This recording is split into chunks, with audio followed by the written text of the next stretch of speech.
السلام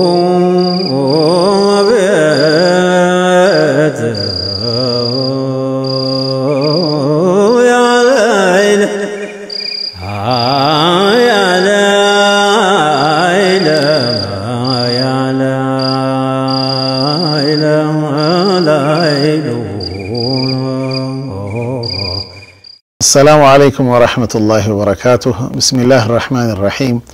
إن الحمد لله نحمده ونستعينه ونستغفره ونعوذ بالله من شرور أنفسنا ومن سيئات أعمالنا. من يهده الله فلا مضل له ومن يضلل فلا هادي له. وأشهد أن لا إله إلا الله وحده لا شريك له وأشهد أن محمدا عبده ورسوله.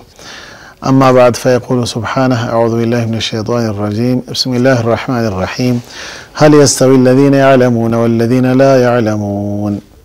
ويقول سبحانه: يرفع الله الذين آمنوا منكم والذين أوتوا العلم درجات. ويقول سبحانه: لقد كان في قصصهم عبرة لأولي الألباب. صدق الله العظيم. ودي حريم بتسوي إن أنت تبينا وقدي برنامجنا دمو ليلة الجمعة ነው በዛሬ ፕሮግራማችን ባለፈው ጀምረነው የነበረው የባለ ዘመነ ታሪክ መጽሐፉ የዳናዎቹ ቅጽ 1 እና ቅጽ 2 ባለቤት አግራሞታዊ ጉዞ አምደ ሀገር ሻሃሊ ጎንደር ሼህ ሰይድ ኢብራሂም ጫሌ ያራጣ ቤጌ ምድር ሊቃውንት ወይ ዑለማዎች ያው ዳናዎች በቅጽ 2 ጠቅሻለሁ። የነዚህ 7 መጽሐፍ ባለቤቶች የሆነው ኸድር ታጁ ቆይታ አድርጎ ነበር። ዛሬ እንግዲህ ሁለተኛውን ክፍል የዛ ቀጣይ የሆነውን ክፍል ደግሞ ኢንሻአላህ ወደ እናንተ ይዘን ቀርበናል። እንግዲህ እሱም ፍቃደኛ ሆኖ በመገኘቱ በእኔም በእናንተም ስም አመሰግናለሁ። እንግዲህ አላህ Subhanahu Wa Ta'ala እንግዲህ ታሪክን የነብያቶችንም ያለፉ ታሪኮችን ከገለጸ በኋላ የነሱ ታሪኮችን በመግለጽ የሚያስተነትኑ ለሆኑ ሰዎች እንግዲህ መማሪያ ነው። እንግዲህ ታሪክ የትላንትን ጠንካራ ጎንም እናስቀጥልበት ደካማ ጎናችንን አርመን ደግሞ የተሻለ ነገር ዛሬ ላይ የምናደርግበትና ለነገ ትውልድ ደግሞ መልካምንም እናስተላልፍበት ነውና ይሄ ታሪክ ስነዳ ደግሞ በዋነኝነት ያለፉ ታሪክታዎችን በመጽሐፍ መልኩ በፊትም የሞካከሩ አሉ። በተለያየ አበሻ እንግዲህ ሊቃውንቶች የተለያዩ በአረበኛም ቋንቋ በእያንዳንዳቸው በተለያየ ቋንቋቸው አንዱን ታሪክ ያለፉትን ታሪኮች የጻፉ ዑለማዎች አሉ። እንደ ጥቅል የሀበሻንም ታሪክ የጻፉ ዑለማዎች አሉ። የግለሰብ የመሻይኾቻቸውንም የአካባቢያቸውን በተለያየ መልኩ ታሪካቸውን የሰነዱ አሉ። ካለፉ ዘመናት ግን ከተለያየ እንግዲህ አቅሙ የፈቀደውን ያህል ትልልቅ ስብዕናዎች የሚባሉትን እንግዲህ በዋነኝነት ደግሞ እሱ በሚለው አጠራር እንግዲህ ከፋፍሏቸው በሱ እይታዎች ደግሞ ለሀበሻ እስልምና ትልቅ አስተዋጽኦ አድርገዋል ብሎ ካላቸው ከትልቆቹ ዋና ሚላቸውን እየመረጠ እንግዲህ ለኛ ለታሪክ ድርሳናት አቀርበዋል ወንድም ኸድር ታጁ። ታዲያ በዚህ ልፋት እንግዲህ ብዙ ልፋቶች ብዙ ድካሞች ብዙ ተውራዶች ብዙ አመታቶች እንግዲህ በተገላላው እንግዲህ የዘመን ታሪክ ነው የመጀመሪያ ድርሰቱ። ከሱ ደግሞ ብዙ ተምሮ የተሻለ ጽሁፎችና የተሻለ ስብዕናዎችን ማንጸባረቅ የቻለባቸውን ስራዎች ወደኛ አቀርቦልናል። እንግዲህ ባለፈው እንግዲህ ረመዳን ከመግባቱ በፊት ላይ ነው እንግዲህ ስብዕናና ሀገር አሻራ የተከሉ የኢትዮጵያ ዓሊሞችና የትውልድ ሚና በሚል ርዕስ ላይ እንግዲህ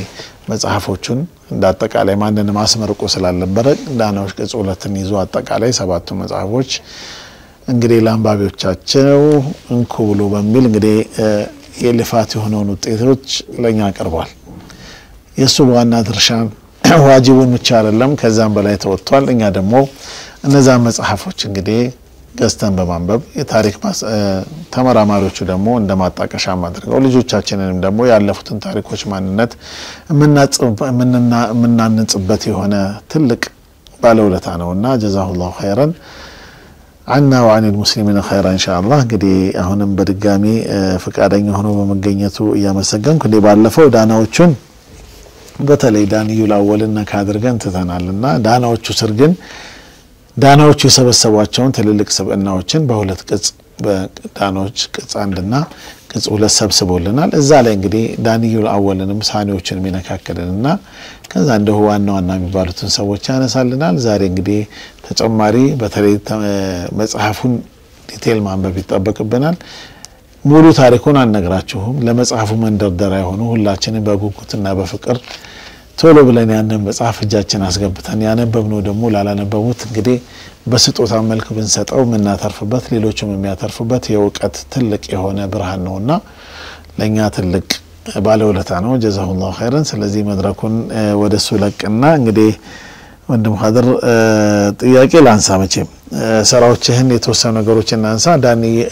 ዳናዎች ቅጽ 1 እና ቅጽ 2ን እንዲሁ ጠቅላላ አድርገን በተለይ አንዳንድ ስብናዎችን እናንሳ ግን በኋላ ደግሞ እንግዲህ ካሳተምከው መሃል በተለይ ሻሊ ጎንደርን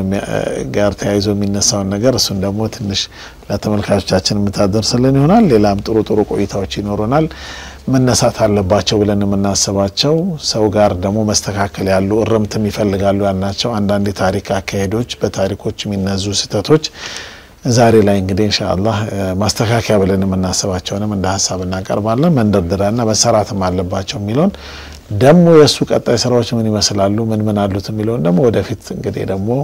ወደ ፕሮግራማችን ማጠቃለያ ደሞ ኢንሻአላህ ቀጣይ ያሰባቸውን ስራዎች ለእናንተ እናስተዋውቃለን በድጋሚ እንግዲህ የለይለቱል ጁሙአ ፕሮግራማችን እንግዲህ ሆኖ በመምጣቱ ያመሰገንኩኝ ለይለቱል ጁሙአችንን ሰለዋት በነብዩ ሰለላሁ ዐለይሂ ወሰለም በማውረድ እንጀምራለን አብራችሁ እንድትሉ በአክብሮት ጋብዛለሁ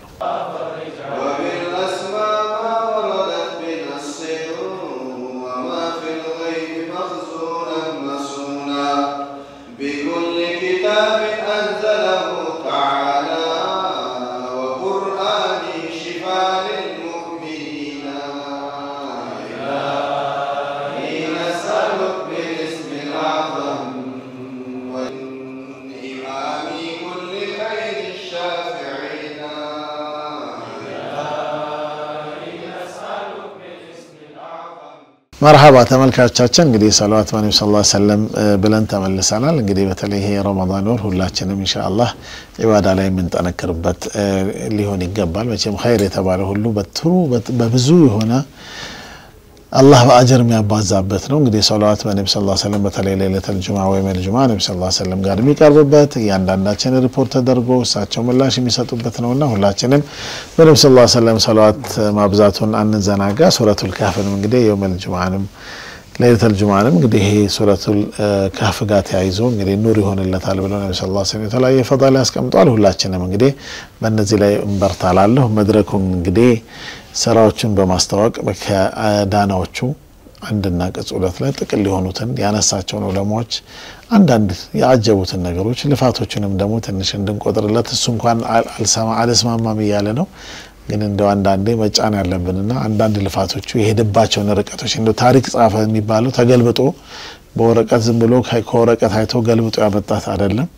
እንደው የሄደበት ልፋት ትንሽ ግን ሊያሳየን እኛ በሚገባን ያህል በመጣኑ ኢንሻአላህ እንዲያሳየን አድርገን የታሪክ አስተዳደሩንም ማሳወቅ ያስፈልጋል ነው ከታሪኩ በፊት የተነሳበትን ጭብጥ የሄደበትን ልፋት ያው ከዚህ በፊት ያው እንግዲህ የሱ መጽሐፎች መርቃት ላይ የተለያዩ ወንድሞች እይታቸውን ምሁራዊ አስተያየቶችን ቢሰጡም ዛሬ ላይ እሱ ግን የሄደበትን ልፋት ለምን በእስልምና ላይ ሰነድ ትልቅ ዋጋ አለው አንድ ታሪክ ከነብዩ ሰለላሁ ዐለይሂ ወሰለም የተነገረ ሐዲስ ለምሳሌ ሰሃቦቹ ከሰሃባ ታቢዒን ብሎ በስርዓቱ መገለጽና መምጣት አለበት በመሃል ላይ ስተት ከተፈጠረ ታሪኩን ተጠያቂዎች ወይም ሐዲሱን ተጠያቂነቱ ስለሚከተን እሱም የሄደባቸው የታሪክ ጭብጦች የለባቸው ልፎች እንደው ልፋቱን ካየን በኋላ ወደ ታሪኩ መለሳቸዋለሁ ጀዛኩሙላሁ ኸይር አብራችሁ እንድትቆዩ አሁን በአክብሮት ጋብዛለሁ መድረኩን ለኸድር ለቃለሁ مرحبا እኔ ማመሰግናለሁ በድጋሚ ስለተጋበዝኩኝ ጀዛኩሙላሁ ኸይራን የመጽሐፍ ዝግጅቶቹ የተዘጋጁበት መንገድና የሰነድ አጠቃቀሞቹ ሰፋ ያሉም ይመስለኛል በይበልጥ ደግሞ ታሪክ በዛ መልኩ መሰብሰብ ትንሽ ይከብዳል በሶሒህ ከፍታ ከሄድን ይከብዳል አህሰን በሚለውም ይያለ ከነዛ ጋር ግን የሚቀራረብ ነገርና አልፎ አልፎ እነሱን የሚጋራ የሚዛመድ ስልትና ዘዴ ለመጠቀም ተሞክሯል በቀደመ ፕሮግራም እንደተገለጸው በይበልጥ ባለ ታሪኮቹ መሻይኾቹ ዓሊሞቹ ባንድም በሌላ መልኩ ታሪካቸውን ይጽፋሉ ታሪክም ይመዘግባሉ ስለዚህ እነሱ ቀዳሚ ምንጭ ናቸው ፕራይመሪ ሶርስ ምንላቸው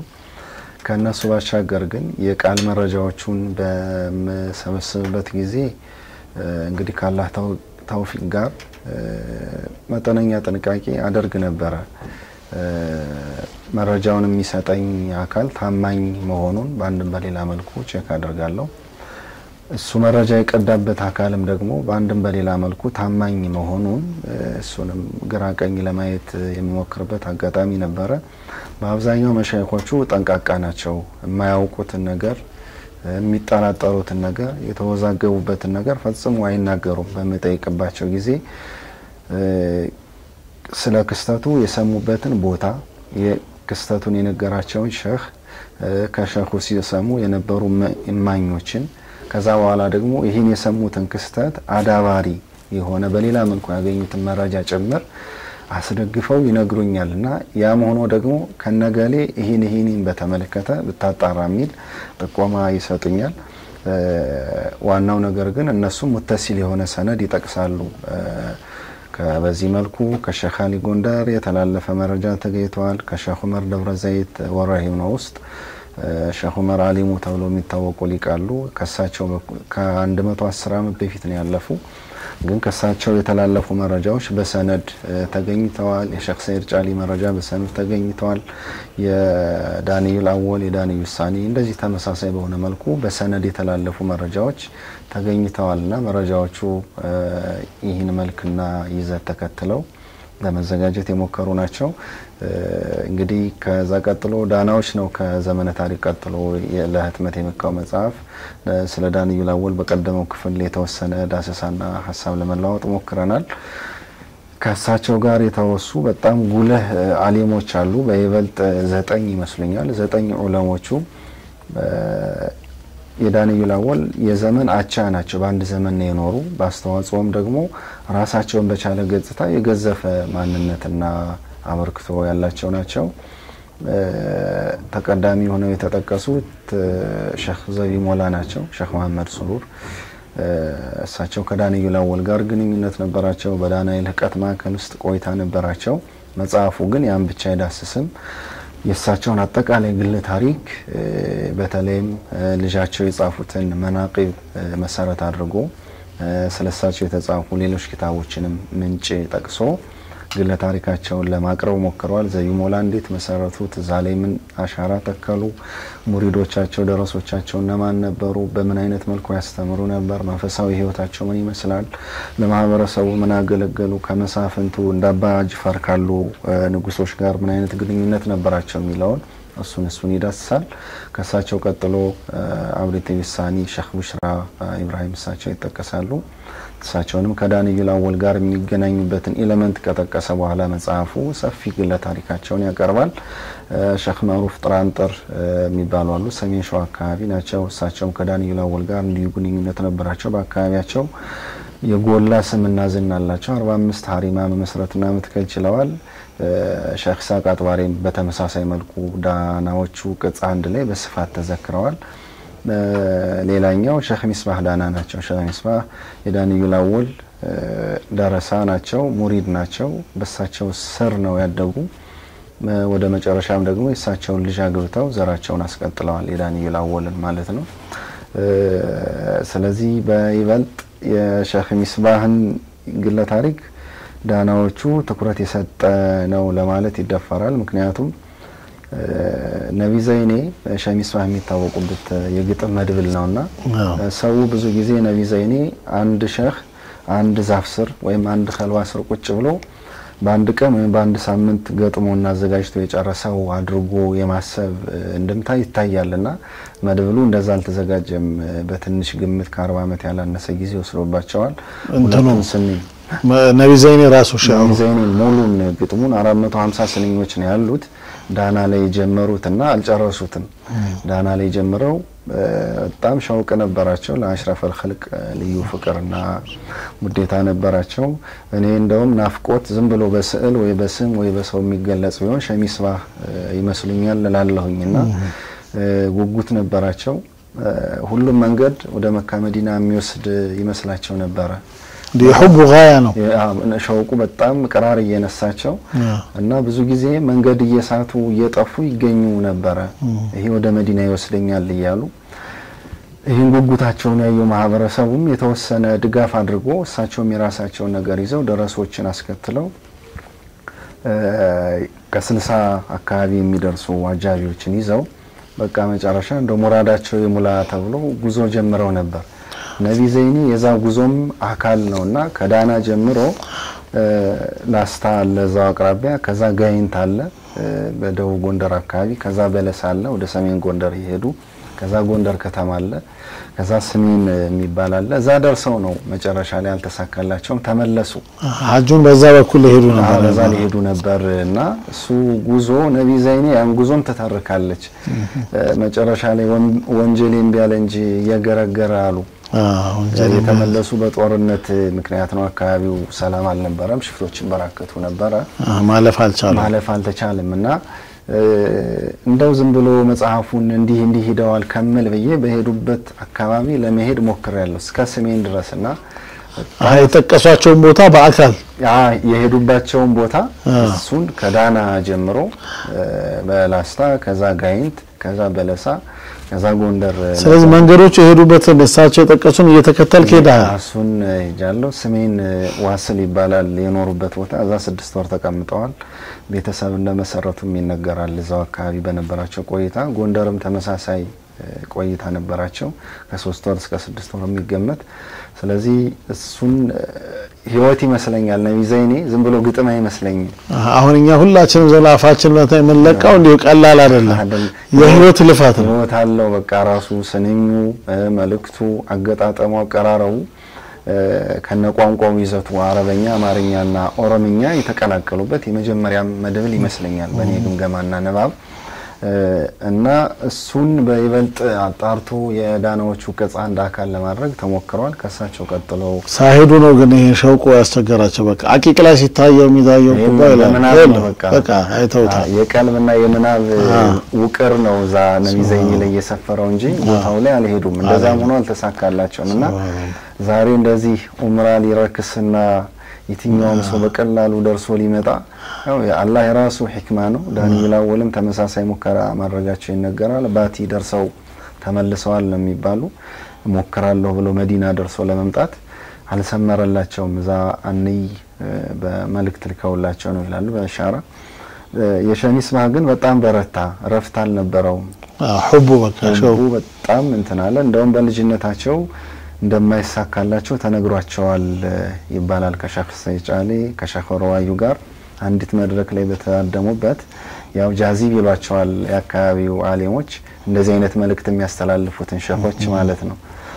እና የሸኽ ሚስባህንም ኮፍያ አሽተቶ የሌሎችንም ጥምጣም እንዲያሽተቶ የሸኽ ሚስባህን እቺ መንደራ ትሸታለች ኮፍያዋ ብሏቸዋል ይላሉና የሌሎቹ ደግሞ በጣም የቆሸሸ ነበር ሐረም ሸተተኝ ብለው እና እንደዛ አይነት ስሜትና መልእክት ተነግሯቸው አልታቀሙም አልተቀመጡም ታገላለሁ በፍጹም በቃ ብለው መጨረሻም ላይ እኮ ልጄን ተኳለው ተካለው እኔ እንኳን በሞት አሉ። በጣም መለሁና ጥንካሬው ስለነበረ የፍቅሩ እና እሱንም ለመግለጽና ለማንጸባረቅ ተሞክሯል። ዳናዎቹ ቀጻ አንድ ላይ ከሳቸው ማሻገር አብዋ ሸኽ ሰይድ ሪስ የሚባሉ በየምድር አካባቢ የኖሩ ከዳንኤል አወል ጋር የሚገናኙበት ሰፊ ኤሌመንት አለ። እሳቸው ጋር ቆይታ አድርገዋል። በአካባቢያቸው ደግሞ ትልቅ ታሪክ ሰርተዋል። በይበልጥ አካባቢው ነሷራ የሚበረክትበት ነው። አሸድነት አለ እና ያንቀርፎና ታግሎ ከዛ ድል ማስመዝገብ ስኬት ማስመዝገብ ሌላ የኢማን የዒልም የሂክማ የሩህ ልዕልናን የሚጠይቅ ነገር ነውና እሱን አድርሰዋል። ለዳንኤል አወል የላቀ ፍቅር ነበራቸው። ብዙም ባንቀበለውም ከአወሎቹና ከሳኖቹ ከዛ በሳሊሶቹም ደርሰዋል። እሳቸው ግን ደረስነታቸው ለአወሎቹ ነውና እንደ ሙሪድ ጠየቃቸው ይላሉ። እንደው እርስዎ ግን የአወሉ ነው የሳኒው ነው እንትኖ አላቸው። የገበሩት ለየትኛው ነው? እና በጣም የላቀ ፍቅር ስለነበራቸው ለአወሉ ምንሳን ያለው ብለዋል ይባላል። በጣም ከፍ ያለ ፍቅር ነው የነበረው። ሌላ አላስገባበትም የለም በቃ ሳኖቹ ደግሞ ራሳቸውን የቻሉ ትልቅ ናቸው እንጂ ወዳኒ እንትን ለቀልብ እንትን እንደዛ አስተላልፈዋል። ነሸኽ ሳቃጥዋሪም ዛው ዳናዎቹ ቁጽ አንድ ላይ ተወስተዋል። እዛ እሳቸውም ከዳንኤል አወልም ከዳንኤል ፋኒም ጋር ቅርብ ግንኙነት ነበራቸው የእሳቸው ደግሞ ሰፋ ያለ ታሪካቸው ነው ከዛ ቆይታን ባሻገር ጎጃም ላይ መስጂድ ለመስራት የቻሉበት ጥበብ የትግል ሂደት እና ጎጃም ማለት ደጀን ነው ደጀን እዛ ላይ እሱ ስኬታቸው ትግላቸው ጥረታቸው ተጠቅሷል እዚህም በኒ መስጂድ የሚመሰረትበት የሚጸነስበት መንገድ ትልቅ አስተዋጽኦ አበርክተዋል እሱም ተወስቷል የሸሪዓ ፍርድ ቤትም በዘመነ መልኩ እንዲቋቋም ለማድረግ በተደረገ ሂደት ውስጥ የላቀ አሻራና አበርክተዋላቸው ጣሊያንን የዳግማዊ ወረራ ወቅት እሱን በመከላከል በመመከት ከዛም ባሻገር የለህቀት ማዕከላቸው ለአርበኞች ቀለብ የሚያቀበል የታመሙትን የሚያከም እንዲሁም በማስቻል ይሁን ጭፍጨፋና ግፉ ሲበረታ ደግሞ የፋሽስቱ አቤቱታና ስሞታ በማቅረብ ሀገራዊና ብሔራዊ አበርክተዋላቸው በይበልጥ ግን የሚታወቁት ኮፍያቸው ላይ አረንጓዴ ቢጫ ቀይ የመሰረቱበት ህክማ እስልምናንና ኢትዮጵያዊነትን ያዋሃዱበት ጥበብ እኔ ሁሌም ቢገለጽ የሚሰለችም አይመስለኝም ራሱን የቻለ መጽሐፍ መሆንም ይችላል ቀላል ነገር አይደለም ያው ሰንደቅ ነው ተክለው ይሄዱ አንዳንዴ በሳቸው ጫማ ስቆም ብዙ የተቸገሩ ይመስለኛል ምክንያቱም ማህበረሰቡ አሁንም እኮ ከባድ ነው በብሔራዊ ነገሮችን ወደዚህ ለማምጣት ገና ኢትዮጵያዊነቱ ገና አልተዋጠለት ብዙ የመገፋቱ ስሜት ይኖራል የነሱሃራዊ ትርክት ከፍታና ጫናም ይኖራል እና ያን ማህበረሰብ በባሸፍሳ አሳምነው ገርተው ማምጣት በቃ ትልቅ ችግርና ትግል ነው ከዛ ባሻገር ደግሞ ይሄን ያመጡትን ነገር ራሳ መንግስቱና ደግሞ የሱ ጋሻ ጃግሬዎች ደግሞ በቀላሉ ደግሞ ሊቀበሉበት የማይችለው ሁኔታ ነበርና በሁለት ሁኔታዎች ውስጥ ነው ነግሰውና ከፈለው የወጡ ዛሬም የምናመሰግናቸው ዳናዎቹም እሱን ለማውሳትና ለመዘከር ሞክረዋል ቅጽ አንድ እንዲህ አይነት ይዘቶችና ታሪኮች አሉት ጀዛከላሁ ኸይር መርሐባ ተመልካቾቻችን እንግዲህ ፕሮግራማችን ይቀጥላል ግን ከአፍታ ቆይታ በኋላ ተመልሰን እንመጣለን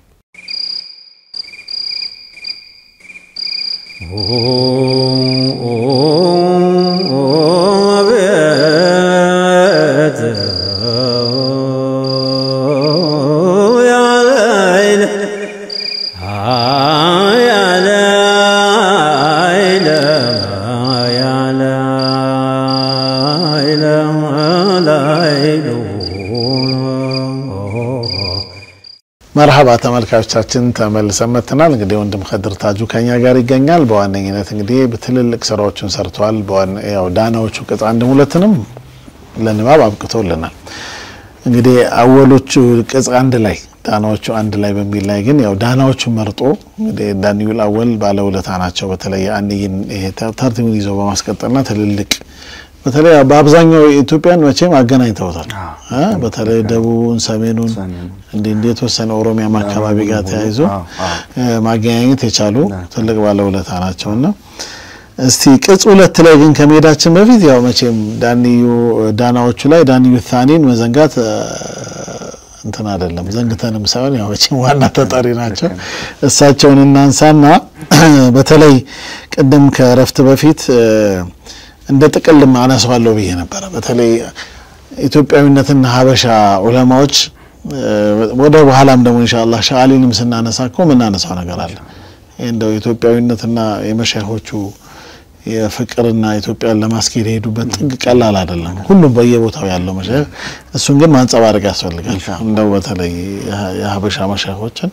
እስቲ መርሐባ መድረኩን ለኸድር ለቃለው ተመልካቾቻችን መርሐባን ዳንኤል ሳኒ የቅጽ ሁለት ዋና ሜን ተዘካሪ ናቸው አብይ ተወሺ ተጠቃሽ ናቸው ከዛ በሳቸው ዙሪያ የነበሩ ሌሎች 6 ዑለማዎችን እንዲሁም የሳቸው ልጆች ታሪክ የሰሩ ሰንሰለቱን ያስቀጠሉ እስልምና እንዲስፋፋ የውቀት ማዕከላት ህያውነታቸው እንዲቀጥል ያስቻሉ 3 ልጆቻቸው ቀሪዎቹና ሌሎቹ በመረጃ ውስንነት አልተካተቱም እነዚህን ያጠቃለለ ነው ዳንኤል ሳኒ ከውልደታቸው በፊት ጀምሮ ከቅድመ አያቶቻቸው እነማን ነበሩ ምን ሰሩ ከየት መጡ እሳቸው ደግሞ እንዴት ተወለዱ ቤተሰቦቻቸው አጠቃላይ ቤተሰባዊ ግራውንዳቸው ምን ይመስላል የሚለውን መጽሐፉ በይበልጥ ይዳስሳል። የእውቀት ህይወታቸውን ደግሞ በታሁለደሬ ወይም ጎጃም ተብሎ በሚታወቀው አካባቢ የነበራቸውን ቆይታ ከዛም ባሻገር ደግሞ ከጀማሉዲን አኒ ጋርም ቆይታ ነበራቸው። እነሱን ይዳስሳል። የዳንኤል ህቀት ማዕከልን በመመስረት ረገድ የነበራቸው ሚና ምንድነው የሚለውን ያወሳል። በይበልጥ ግን አንጸባራቂ ከዳንኤል አወል ጋር የነበራቸው መስተጋብር በተለይ በዳንኤል አወል የኸሊፋነት ዘመን መከባበራቸው መተሳሰባቸውን ከዛ ደግሞ የግልና የጋራ ጥረታቸው ለዲን ለማህበረሰብ እሱን ያወሳል። ከዳንኤል አወል ህልፈት በኋላ ደግሞ እሳቸው እንዴት ኸሊፋ ሆኑ የሚለውን መንገድና ሁኔታም ይጠቃቅሳል። በአጠቃላይ የኸሊፋነት ዘመናቸውና ቤተሰባዊ ህይወታቸውን በዝርዝር ያቀርባል። ዳንኤል ሳኒ ሲወሱ ልክ ሼክ ሚስባህን ስናወሳ ሻውቅ እንዲህ አይነት ነገሮች አብረው እንደሚወሱት ዳንኤል አወል ሲወሱ ዝምታ ነው አብረው የሚወሳና በጣም ዝምተኛ ነበሩ እና የዝምታ ጸጋ ነበራቸው። አባታቸውም እንደዛ ነበሩ። ዳንኤል አወልም ይሄን መስክረዋል እና ማህበረሰቡ ይፈራቸው ነበር። ከአወሎቹ ይልቅ ሳኖቹን ይፈራል አይናገሩም። ሳኖቹ ዝም ስለሚሉ እና ዳንኤል አወል ቆፍሮት ጣዝማ ነው ይሉ ነበር። ጣዝማ ማለት ከማርም የበለጠ ለበሽታም ፈዋሽ ነው። እንደዛ አይነት ሚናና ይዘት አላቸውና ሳኖቹ ዝም አትበሉት ቆፍሩት ያሉ ዳንኤል አወል ማህበረሰቡና ደረሶቻቸው እንዲሁም ሙሪዶችን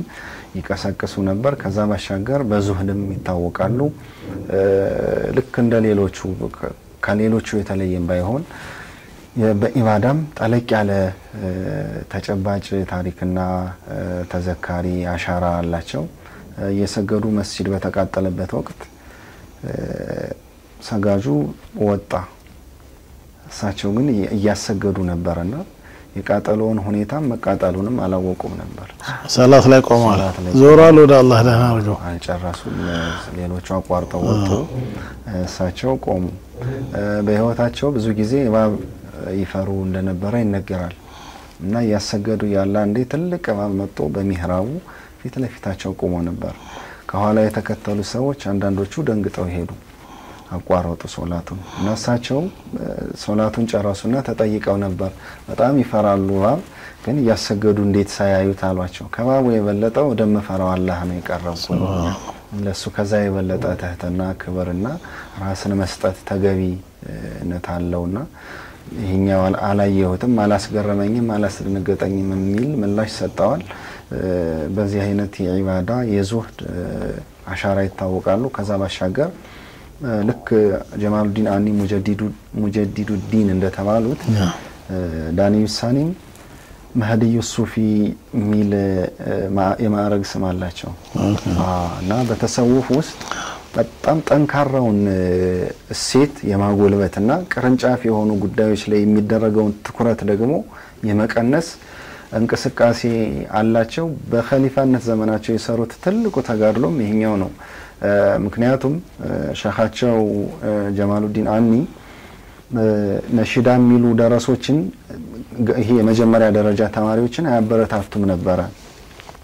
በዛ የመጀመሪያ ደረጃ ተማሪ ደረሳዎች ግጥም ከጻፉ ግጥሙን ይቀዱታል ያቃጥሉታል። የጀማሉዲን አኒ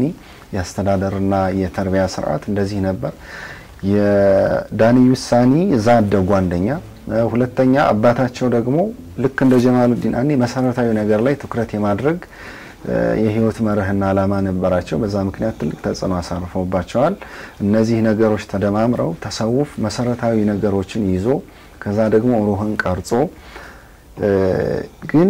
የሸሪዓ ዒልምና የሸሪዓ ደግሞ ተክዊኖቹ በውስጥ ያሉ ነገሮች ሳይጓደሉ የሚፈጸምበት እንጂ እኔ እንዲሁኛለውና እነዚህኞቹ ነገሮች በሸሪዓ ውስጥ ያሉ ሂደቶች ለጊዜው የሚባሉ አይደሉም የሚል ሚናና አላማ ነበራቸው። እሱም በተመለከተም ነው መህዲዩ ሱፊ ያሏቸው። አብዮት ስለፈጠሩም ይመስለኛል። በዛ ረገድ ያዘጋጁትም የግጥም መድብል አለ። እሱ አሁንም ድረስ በዳና የልህቀት ማዕከል በየረመዳኑ ይነበባል፣ ይተነተናል። ከተማሪዎቻቸው መካከል ከዳንኤል ሳኒ ቀዳማይ የሆኑት ሙፍቲ ሼህ አህመድ ሲራጅ ወይም የጨሌዳ ማሻህ ተብለው የሚታወቁት ያችን የግጥም መድብል በአንድ መጽሐፍ ሸርህ ሰርተው ኪታቡ ግብጽ አዝሃር ታትሟል እና ያ አሻራቸው በጣም የጎላ ነበር እሱም ይመስለኛል እንዲወሱም እንዲዘከሩም ያደረጋቸው ያለው ከሳቸው ባሻገር ዳናዎች ቅጽለት መጽሐፍ የሼህ አብዱራሂም ከረምን ሙሉ የህይወት ታሪክ ይዳስሳል ከዳኒ ውሳኒ ጋር ግንኙነት ነበራቸው በአንድ በኩል በሌላ በኩል ኻሊፋነቱን በአማና ተቀብለው ወደ ዳኒ ውሳሊስ ያሸጋገሩ ታማኝ ሊቅ ናቸው በዕልም አይታሙም አይነ ከሪም ሆነው ግን ከ400 ያላነሱ ደረሳዎችን በየአንድ ዙሩ የመረቁ ይሸኙ ነበር በደረሶቻቸው በኩል የራሳቸውን ኪታብና የግጥም መድብሎች ያጽፉ ነበር ይሄን ብቻ ደግሞ አይደለም የዋጅራት ወረራ በአካባቢው ላይ ትልቅ ተጽዕኖ በፈጠረበት ወቅት ለጂሃድ ከፍተኛ መስዋዕትነት ለመክፈልና ደረሶቻቸውም የሳቸውን ፈለግ እንዲከተሉ በማድረግ ትልቅ አሻራ ሰርተዋል ብዙ ደረሶቻቸውን አጥተዋል በዛ አስከፊ ጊዜ ረጅም ነው የትግል ታሪኩ ግን ደግሞ አሳዛኝነትም አለው እንደገና ደግሞ ተስፋና ብርታት ደግሞ ይሰጣል አይነ ከሪም ናቸው ግን ለትግል በጣም ምንድነው ነሰሱ ነበሩ በጣም አይናቸው አያይም ነገር ግን ያልሰራ ነው ሱና ጂሃድ ነው ብለው ይላሉ ለጂሃድ ያኔ ዋጅራት ነበር የመጡ ደረሶቻቸውን አይን ኳሏቸው ያው ሸሂድ የሚሆኑትን ቀድመው ከትግሉ በፊት ማንንም በቃ መሸሽ የለበትም ሚል እምነትና ተዝኪያ ነበራቸው ለደረሶቻቸው ያሳሰቡት አመክረው የተናገሩት በመጨረሻም ያው አልተቸነፉም አላቸነፉም ግን መስጂዳቸውን አላስወደሙም አላስዘረፉም እሱን አትርፈዋል እሳቸው ከፍተኛ ጉዳት አስተናግደዋል ለህልፈት የዳረጋቸውም እሱ እንደሆነ ይታሰባል አላህ ይቀበላቸው ከዛም ባሻገር አሽረፈል ኸልቅን በመውደድ በማፍቀር ይወሳሉ ይታወሳሉ ለነሸህ ጫሊ የተለየ ክብር ነበራቸው ለአቻ የዘመን ተጋሪዎቻቸው ደብዳቤ ይጻፉ ሰላምታና መልእክት ይለዋወጡ ነበር ድግስ ደግሰው አሽረፈል ኸልቅን የሚያወሳ የተለየ በዛ መድረክ ነሸህ ሰይድ ጫሊን ነሸህ አደም ወራዩንና ሌሎች ከፍተኛ ታላላቅ ሊቃውንትን ሰብስበው መውሊድ ያወጡ ነበር እንደውም በአንድ መውሊድ ሼህ ሰይድ ጫሊ ዳልያ የሚባለውን የግጥም መድብላቸው አዲስ ነበረ እሱን እዛ ሀድራ ላይ እዛ መውሊድ ላይ ሲያወሱት ሼህ አብዱራሂም ከረም ወደቁ መልእክቱ ሰርጿቸው እና ሼህ ሰይድ ጫሊ ቀጣዩን ስንኞች በያቸው ቢሆን ሸሂድ ይሆን ነበር ብለው መናገራቸው ይጠቀሳልና ሙሂብም ናቸው ማለት ነው በዛ ደረጃ የዳንኤል ህቀት ማከልን ባሻጋሪ ለተወሰነ አመታት ለማገልገል ሞክረዋል ታይቶ በማይታወቅ መልኩ ከ100 በላይ ከብቶች ታርደው ሁሉም አብዛኛው ሙስሊም ተሳትፎ መውሊድ እንዲያከብር አድርገዋል እንደውም በዛ አጋጣሚ ደግሞ 5 ከብቶች ለክርስቲያን ቀሳውስቶች እንዲሆንና ድግሱም በልባቸው አስበው እንዲውሉ ያደረጉበት አጋጣሚ ተጠቃሽነት አለው እነኚህ አይነት ታሪኮችን ቀጽ 2 ያወሳል ከሳቸው ቀጥሎ ሼህ አህመድ ጮሊዳማ ሙፍቲ ናቸው የሳቸውን ሙሉ የህይወት ታሪክ ያወሳል በጀግንነት የሚታወሱና የሚወሱ ናቸው የተወረወረ ጦር ፈረስ ላይ ሆነው ቀልበው ይዙ ነበር ይባላል ጩኸት ሲሰሙ ጠመንጃቸውን ይዘው ፈረስ ላይ የወጡበት ቅጽበት ላይን ሩቅ ይሆናል በጣም ከመፍጠናቸው የተነሳ ልክ በዛው ልክ ደግሞ በዕልም ከፍተኛ ደረጃና ስም አላቸው ሙፍቲ ናቸው ሙፍቲ ራያ እንደው እኔ ሙፍቲ ራያ ነኝ አንተ ሙፍቲ ለሐበሻ ነህ ብለው እውቅናና ምስክርነት ሰጥቷቸዋል እነኚህ አይነቶችን ታሪክ ያወሳል የሼህ ሰይድ ጫሊን በመጀመሪያው መጽሐፋቸው ያልተወሳውንና ያልተጠቀሰውን ታሪክና አሻራ እሱንም ይዘክራል በዛ በመቀጠል የሼህ ሐሰን ገራዋ አካባቢ ትልቅ የእውቀት ማዕከል የመሰረቱ ናቸው እሳቸው ከዳኒ ውሳኒ ፍሬዎች መካከል ስለሚጠቀሱ በመጽሐፉ እንዲሁ ይዘክራቸዋል ሼህ መህሙድ ከንዝ ተብለው የሚታወቁትና የአማናምባ የእውቀት ማዕከል መስራች ሆኑት እሳቸውንም መጽሐፉ አብይ አካል አድርጎ ይዳስሳል ከነሱ ባሻገር ደግሞ ልጆቻቸውን በተለይም ዳኒ ውሳሊስን ሼህ መሐመድ ዘይንን እንዲሁም ሼህ መሐመድ አሚን የአጋምሳውን ሼህ እንዲሁም ሼህ አህመድ በሻሻውን ሶስቱን ያወሳል አጠቃላይ የሁሉንም መሻይኾች ግለ ታሪክ ማህበራዊ ህይወትና ፖለቲካዊ ተሳትፎ እንዲሁም ሀገራዊ አሻራና አበርክቶት የሚያወሱበት የሚዘክሩበት ሁኔታና አጋጣሚ ያለ መጽሐፎቹ ዛከላህ ኸይር ሁለቱን አጣምራህ ነው እንዴ በዋነኝነት ያቀረብክልን ልፋትህም ቀላል አይደለም መቼም ይሄ አንድ ቦታ የተከማቸ አይደለም የሸምስ ዋዳና ብቻ አይደለም እንደ መሸጋገሪያ እንደሆነ መቼም እዛ መድረኩም ላይ ቀርቦ ነበር ከጅብ ጋር ተፋጣህ ነበር አንድ ቦታ ማለት ሷን አንስተን ኢንሻአላህ ረፍት እናደርጋለን እስቲ ሷን አጫውተን እንደምትቆያት ትንሽ مرحبا አጠቃላይ በመጽሐፍ ዝግጅት ሂደቶች ውስጥ ልክ ከጎንደር ጫፍ ያለው ሰሜን ይባላል የራስ ዳሽን መገኛ አካባቢ ከሱ ጀምሮ እስከ ሐረር ባሉ አካባቢዎች ከ50 ያላነሱ ሀሪማዎችን የውቀት ማዕከሎችን እነሱን ለመጎብኘት ለመዘየርና ዘው መረጃም ለማጠያየቅ እንዲሁም ለመሰብሰብ ሞክሬያለሁ የሸኻሊ ጎንደር መጽሐፍ ማዘጋጅበት ጊዜ ወደ ትውልድ ቀያቸው ሄጄ ነበር የናት ያባቶቻቸው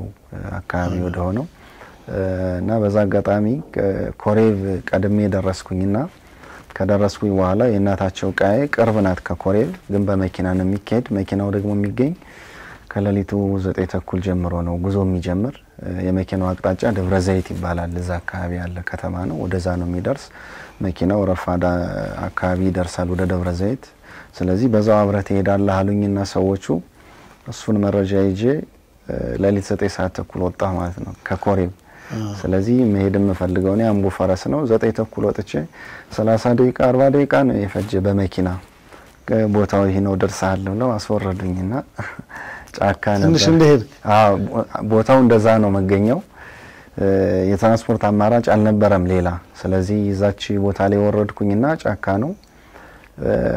ባትሪዎቹ በቃ ይታያሉ የጅቦቹ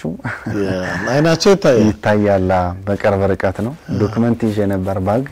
እና ደንግጬ እሱን ጣልኩት መጀመሪያ ወረቀቱ ተበተነ እሱን ለማንሳት ስደናገጥ አንድ ቄስ የት እንደመጣው አላወኩም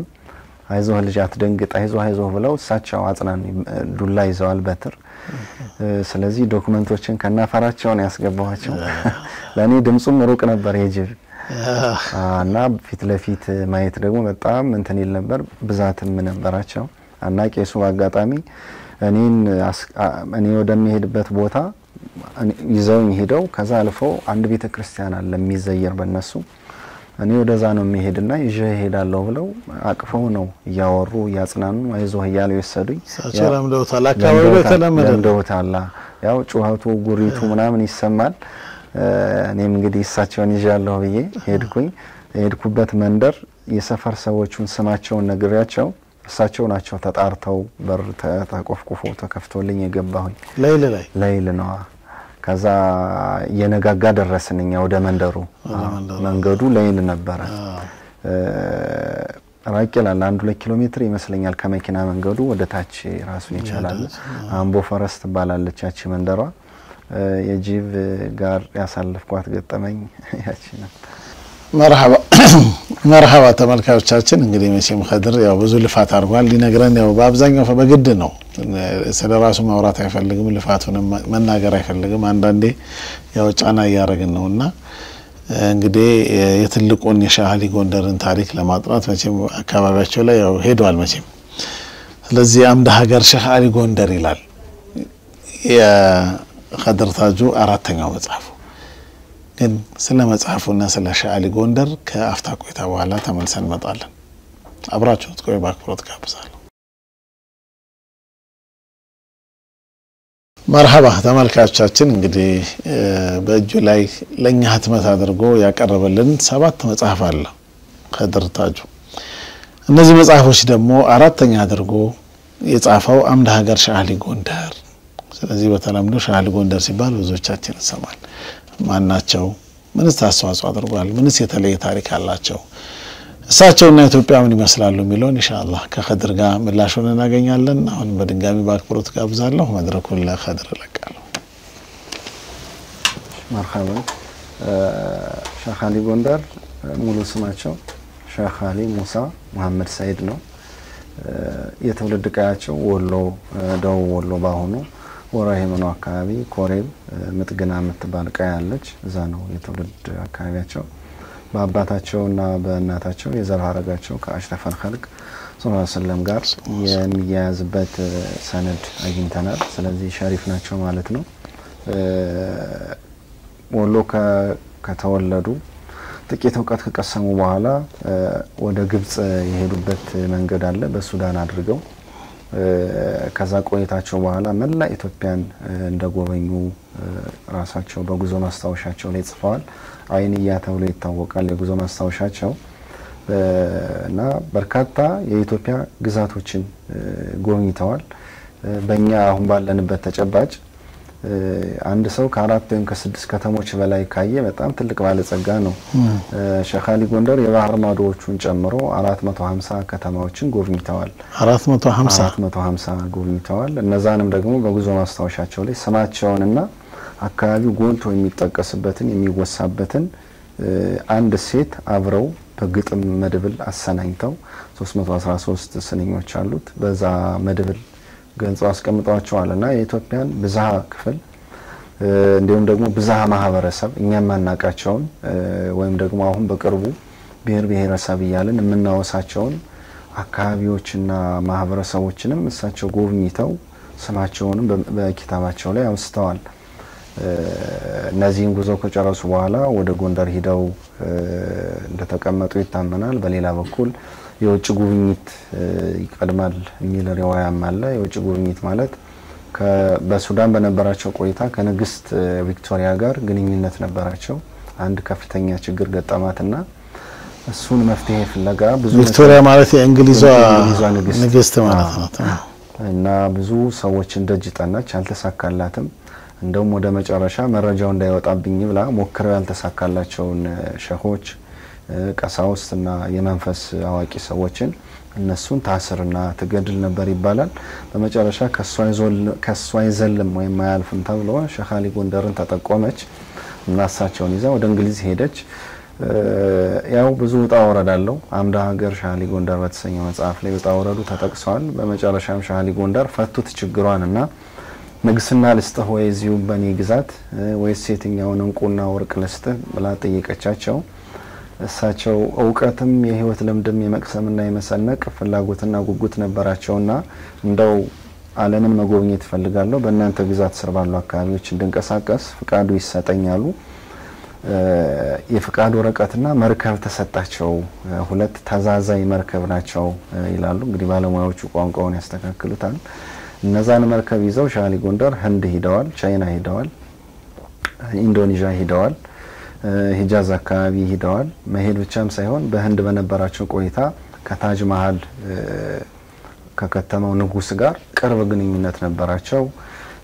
ማህበረሰቡ ለባዕድ አምልኮ ተጋልጦ ነበር ወንዝ ዳር እየሄደ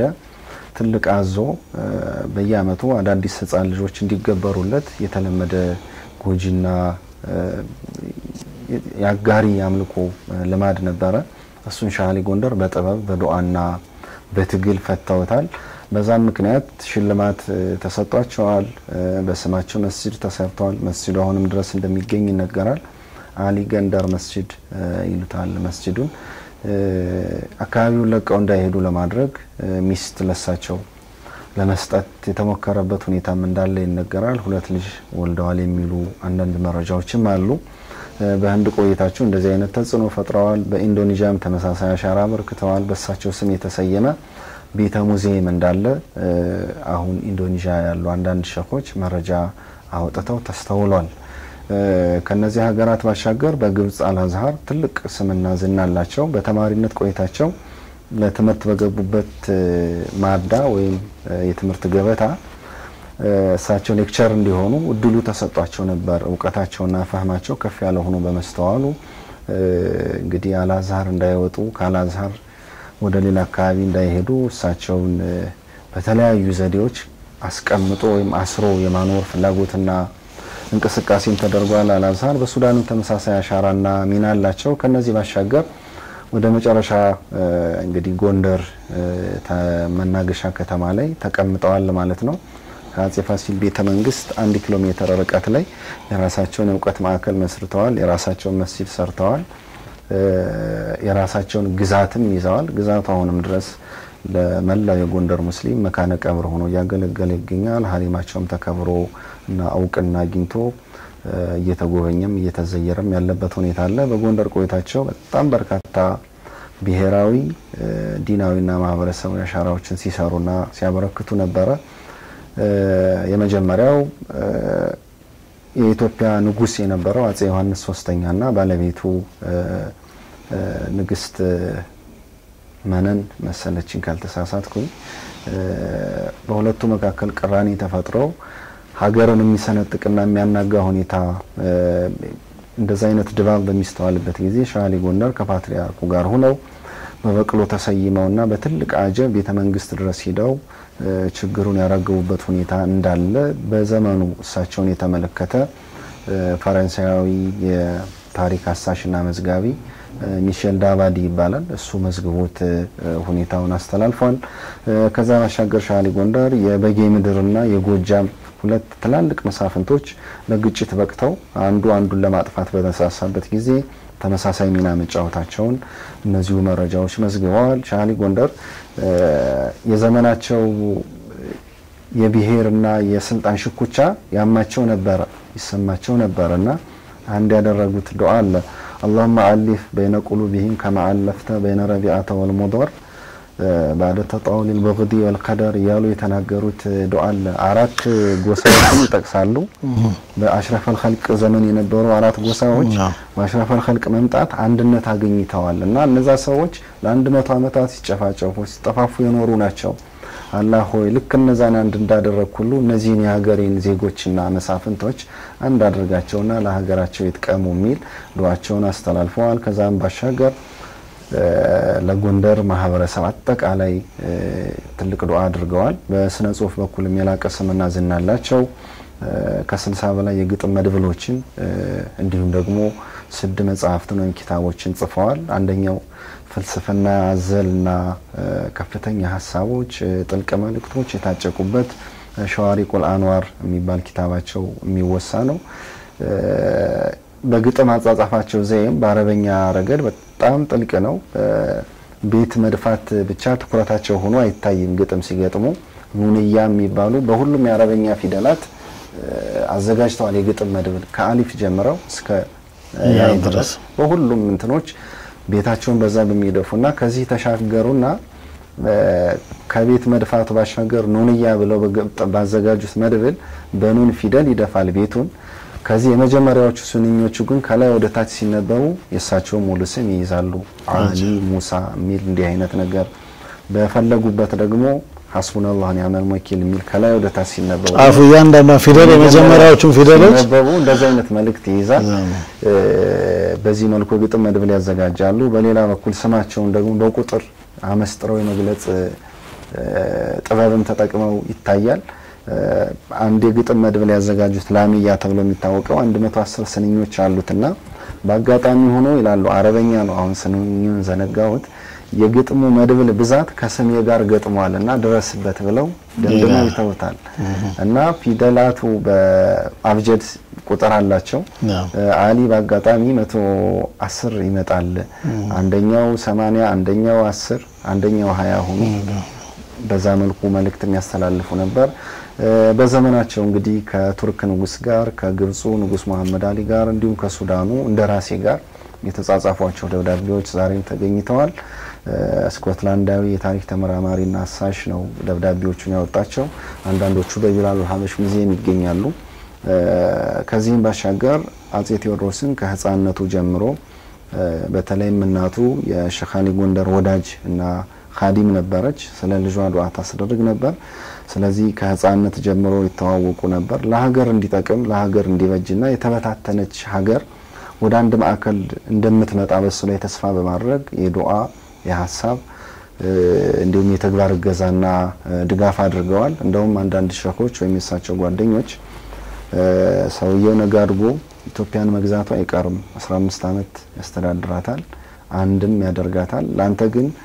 ወደ መጨረሻ ጠላትህ ይሆናል የሚል መልእክት ነግረዋቸው ነበር። እንግዲህ ይሁን ኢትዮጵያ የተበታተነችው አንድ ከሆነች አንድ ሆና እሱ ለ15 ዓመት ካስተዳደራት መጨረሻን ቢጣላኝ ግድ የለም እኔ አንድ ሰው ነኝ ብለው የሀገርና የማህበረሰብን ተቀዳሚ ፍላጎት ያሳለፉበትና ለሀገር የከፈሉት መስዋዕትነትን ማጉልተው ያሳዩበት አጋጣሚም ይወሳል። ከዛ ባሻገር እንደው ምናልባት ወደ መጀመሪያም ወይም ባለፈው ክፍልም የተጠቀሰ ነገር ነበረ። ፈረንሳዊ አሳሽ ሚሼል ዳባዲ ሻሊ ጎንደር ጋር ቅርብ ግንኙነት ነበረው። 3 ቅጽ መጽሐፎችን ጽፏል። 4 ቅጽ መሰለኝ 3ቱ ታትመው ወጣዋል እና ሁለተኛው ቅጽ ላይ እሳቸውን ያወሳል። አሁን የሶስተኛው ቅጽ ላይም በአካል መጥቶ ያገኛቸው በአካል መጥቶ በዘመኑ አብሮ ያያቸው ሲሰግዱ ዱዓ ሲያደርጉ ቤተ መንግስት ገብተው ሲያሸማግሉ ለማህበረሰቡ ግልጋሎት ሲሰጡ ያያቸው ነው። ከዛም ባሻገርና በተለይ እኛም የማናቀውን ገጽታም እሱ ነግሮናል ወይም በሰነዱ አስተላልፎልናል። ሻሊ ጎንደር ብረትን ወደ ወርቅነት የመቀየር ምርምር ላይ ነበሩ። እሱ በመጣበት ዘመን እሱ የመጣ ከዛሬ 182 ዓመት በፊት ነው 1836 እንደ ኢትዮጵያ አቆጣጠር። በዛ ዘመን ሻሊ ጎንደር ቤተ ሙከራ ውስጥ እዛው ሀሪማቸው ላይ ላብራቶሪ ሆኖ ብረቶቹ ወደ ወርቅነት የመቀየር አንድ ጥረት እና ምርምር ላይ ነበሩ። በሌላ በኩል ደግሞ ሜርኩሪዎችን ወደ ጠጣርነት የመቀየር ጥበብና ጥናት ምርምር ያደረጉ ነበር። ከዛም ባሻገር ፈረንጆ የሰጠው ምስክርነት ሻሊ ጎንደር ሙት በማስነሳት እንደሚታወቁ በስነ ፈለክ የላቀ አእምሮና ምጥቀት እንዳላቸው ህልም በመፍታት የሀገሩን ጉዳይ መበየንና መተንበይ እንደሚችሉ እንዲህ አይነት ነገሮችን ከአዋቂነታቸው ከትሁትና ከታማኝነታቸው ጋር ያይዞ ትላልቅ ምስክርነቶችን ሰጥተዋል። ሻሊ ጎንደር በእነዚህ አሻራዎች ይታወቃሉ። ምናልባት እንደ ምንጭ የተጠቀመው ማለት ነው ድምጹ እንደው ሰውም ሄዶ ሪፈረንስ እንዲያደርግ ማለት ነው። ፈረንሳዊ ሚሼል ዳባዲ ይባላል። መጽሐፉ በኢትዮጵያ ከፍተኛ ተራሮች ቆይታዬ በሚል መልኩ ተተርጉሞ ቀርቧል። ሁለቱ ቅጽ በይበልጥ ሻሊ ጎንደርን ያወሳሉ። እንደዛ አይነት ምስክርነት ሰጥቷል። በዘመኑ አብሯቸው ኖሯል። ኢትዮጵያ ውስጥ ለ10 ዓመታት ቆይቷል። በጎጃም በጎንደርና በትግራይ አካባቢ ነው ሰፊውን ጊዜ ያሳለፈው። ግን ጎንደር በዘመኑ የመሳፍንቱ የነገስታቱ ማዕከል ስለነበረች እዛ የመቆየት እድል ገጠመውና የሻሊ ጎንደርም ስም ደግሞ የገነነ ከፍ ያለ ነበር። በዘመኑ ከሚወሱ ጉላሃን መካከል ምናልባትም ቀድሞ የሚጠቀሱ ሻሊ ጎንደር ናቸው። ስለዚህ በዛ ተጽኖ እሳቸውን የማግኘት የመተዋወቅ እንደገና ወደ እሳቸው የሚሄድበትም 2-3 ተደራራቢ ሀጃዎች ገጥመውት እሱን አገኝና ትዝብቱን አካፈለን። ያው መረጃው ውድ ነው አይገኝም። አሁን ሻሊ ጎንደር በእሳቸው ዘመን የደረሰ ሰው የለም፣ ሩቅ ነው። በእሳቸው ዘመን ደርሻለሁ ብሎ የጻፈልን ሼኽና አሊምም የለም። የሀገራችን የታሪክ አጻጻፍም ሚዛናዊ ስላልሆነ እንዲህ አይነት መረጃዎችን የማስቀመጥ ክፍተት አለ። እንኳን የእሳቸውን የመሳፍንቱና የነገስታቱ ታሪክም ላይ ክፍተት አለበት። ስለዚህ ሰውየው የሰጠን ምስክርነት ከፍተኛ ነው፣ የጎላ ነው፣ የሚመሰገንና በበጎ የሚታይ ነው። ሻሊ ጎንደር ከተዘረዘሩ አሻራዎቻቸው አበርክቶቻቸው ባሻገር ደረሶቻቸው ነበሩ። በራያ አካባቢ የተሰራጩ ከዛም ባሻገር ጅማ የሄዱ የጅማው በተለይ ከፍ ያለ ስምና ዝና አላቸው። ማን ናቸው? ሼህ አብዱል ከሪም ከቢር ሳለህ ነው ስማቸው። ሼህ አብዱል ሐኪም ከቢር ሳለህ ነው ስማቸው። በቀዳማዊ ጅማ አባጅፋር ዘመን የኖሩ እስልምና በአካባቢው እንዲለኮስ ትልቁን አሻራና አስተዋጽኦ ያበረከቱ ናቸው። በርካታ የግጥም መድብሎችን በመጻፍና ማህበረሰቡን በማሸማገልም በአካባቢው ትልቅ ስምና ዝና አላቸው። አሁንም ድረስ መካነ ቀብራቸውና ቤተሰቦቻቸውም እዛው ይገኛሉ። ሻሊ ጎንደር ከሞላ ጎደል እንዲህ አይነት ታሪክ ነው። መርሐባ። እኔማ ይሄ የተነሳው ነገር እኮ በጣም ገርሞኝ ነው። አንደኛ ይሄ ከተለመደው የሃይማኖት አባትነት ወጥተህ አንድ የሀገር ፍቅር አለ። ሀገር ፍቅር ሀገር የጋራ ሆና ሁሉም ደግሞ ተስማምቶና ተቻችሎ እንዲኖርባት የማድረግ ፍላጎት በሌሎችም ላይ የጋራ ያላቸውን ዕውቀትና ችሎታ ተጠቅመው የማማስማማት የማስታረቅ ስራ ሰርተዋል። ተጨማሪ ደግሞ የጥበቡ ዕውቀት ይሄ ዕውቀት ሳይንስ የሚባለው ነገር ያው አስተዋጽኦ ለሙስሊሞች አይደለም እንደ ሀገር ነው ያዩትና ያው የሳቸው ሰዓት ስለተነሳ ነው። በሌሎችም ላይ ማንሳት የምንችለው ነው። በተለይ የኛ ሀገር መሻይኾች ከኢትዮጵያና ኢትዮጵያዊነት ጋር ተያይዞ ሁሌ የሚነሳ ነገር አለ። እንደው እሱን ጠቅለል አድርገን እንደው ብናየው በያሰብኩና እንደው ይሄንን ለማከናወን የብዙ ሀገር የዞሩበት ልምድና እንትኑም ቀላል አይደለም። ምን ያህል አመት ተቀምጠው እንደው ዱንያ ላይ የሚታወቅ ነገር በታሪክ የተደገፈ ካለ በየ ነው። መርሐባን ሻሊ ጎንደር 160 አመት አካባቢ በህይወት እንደኖሩ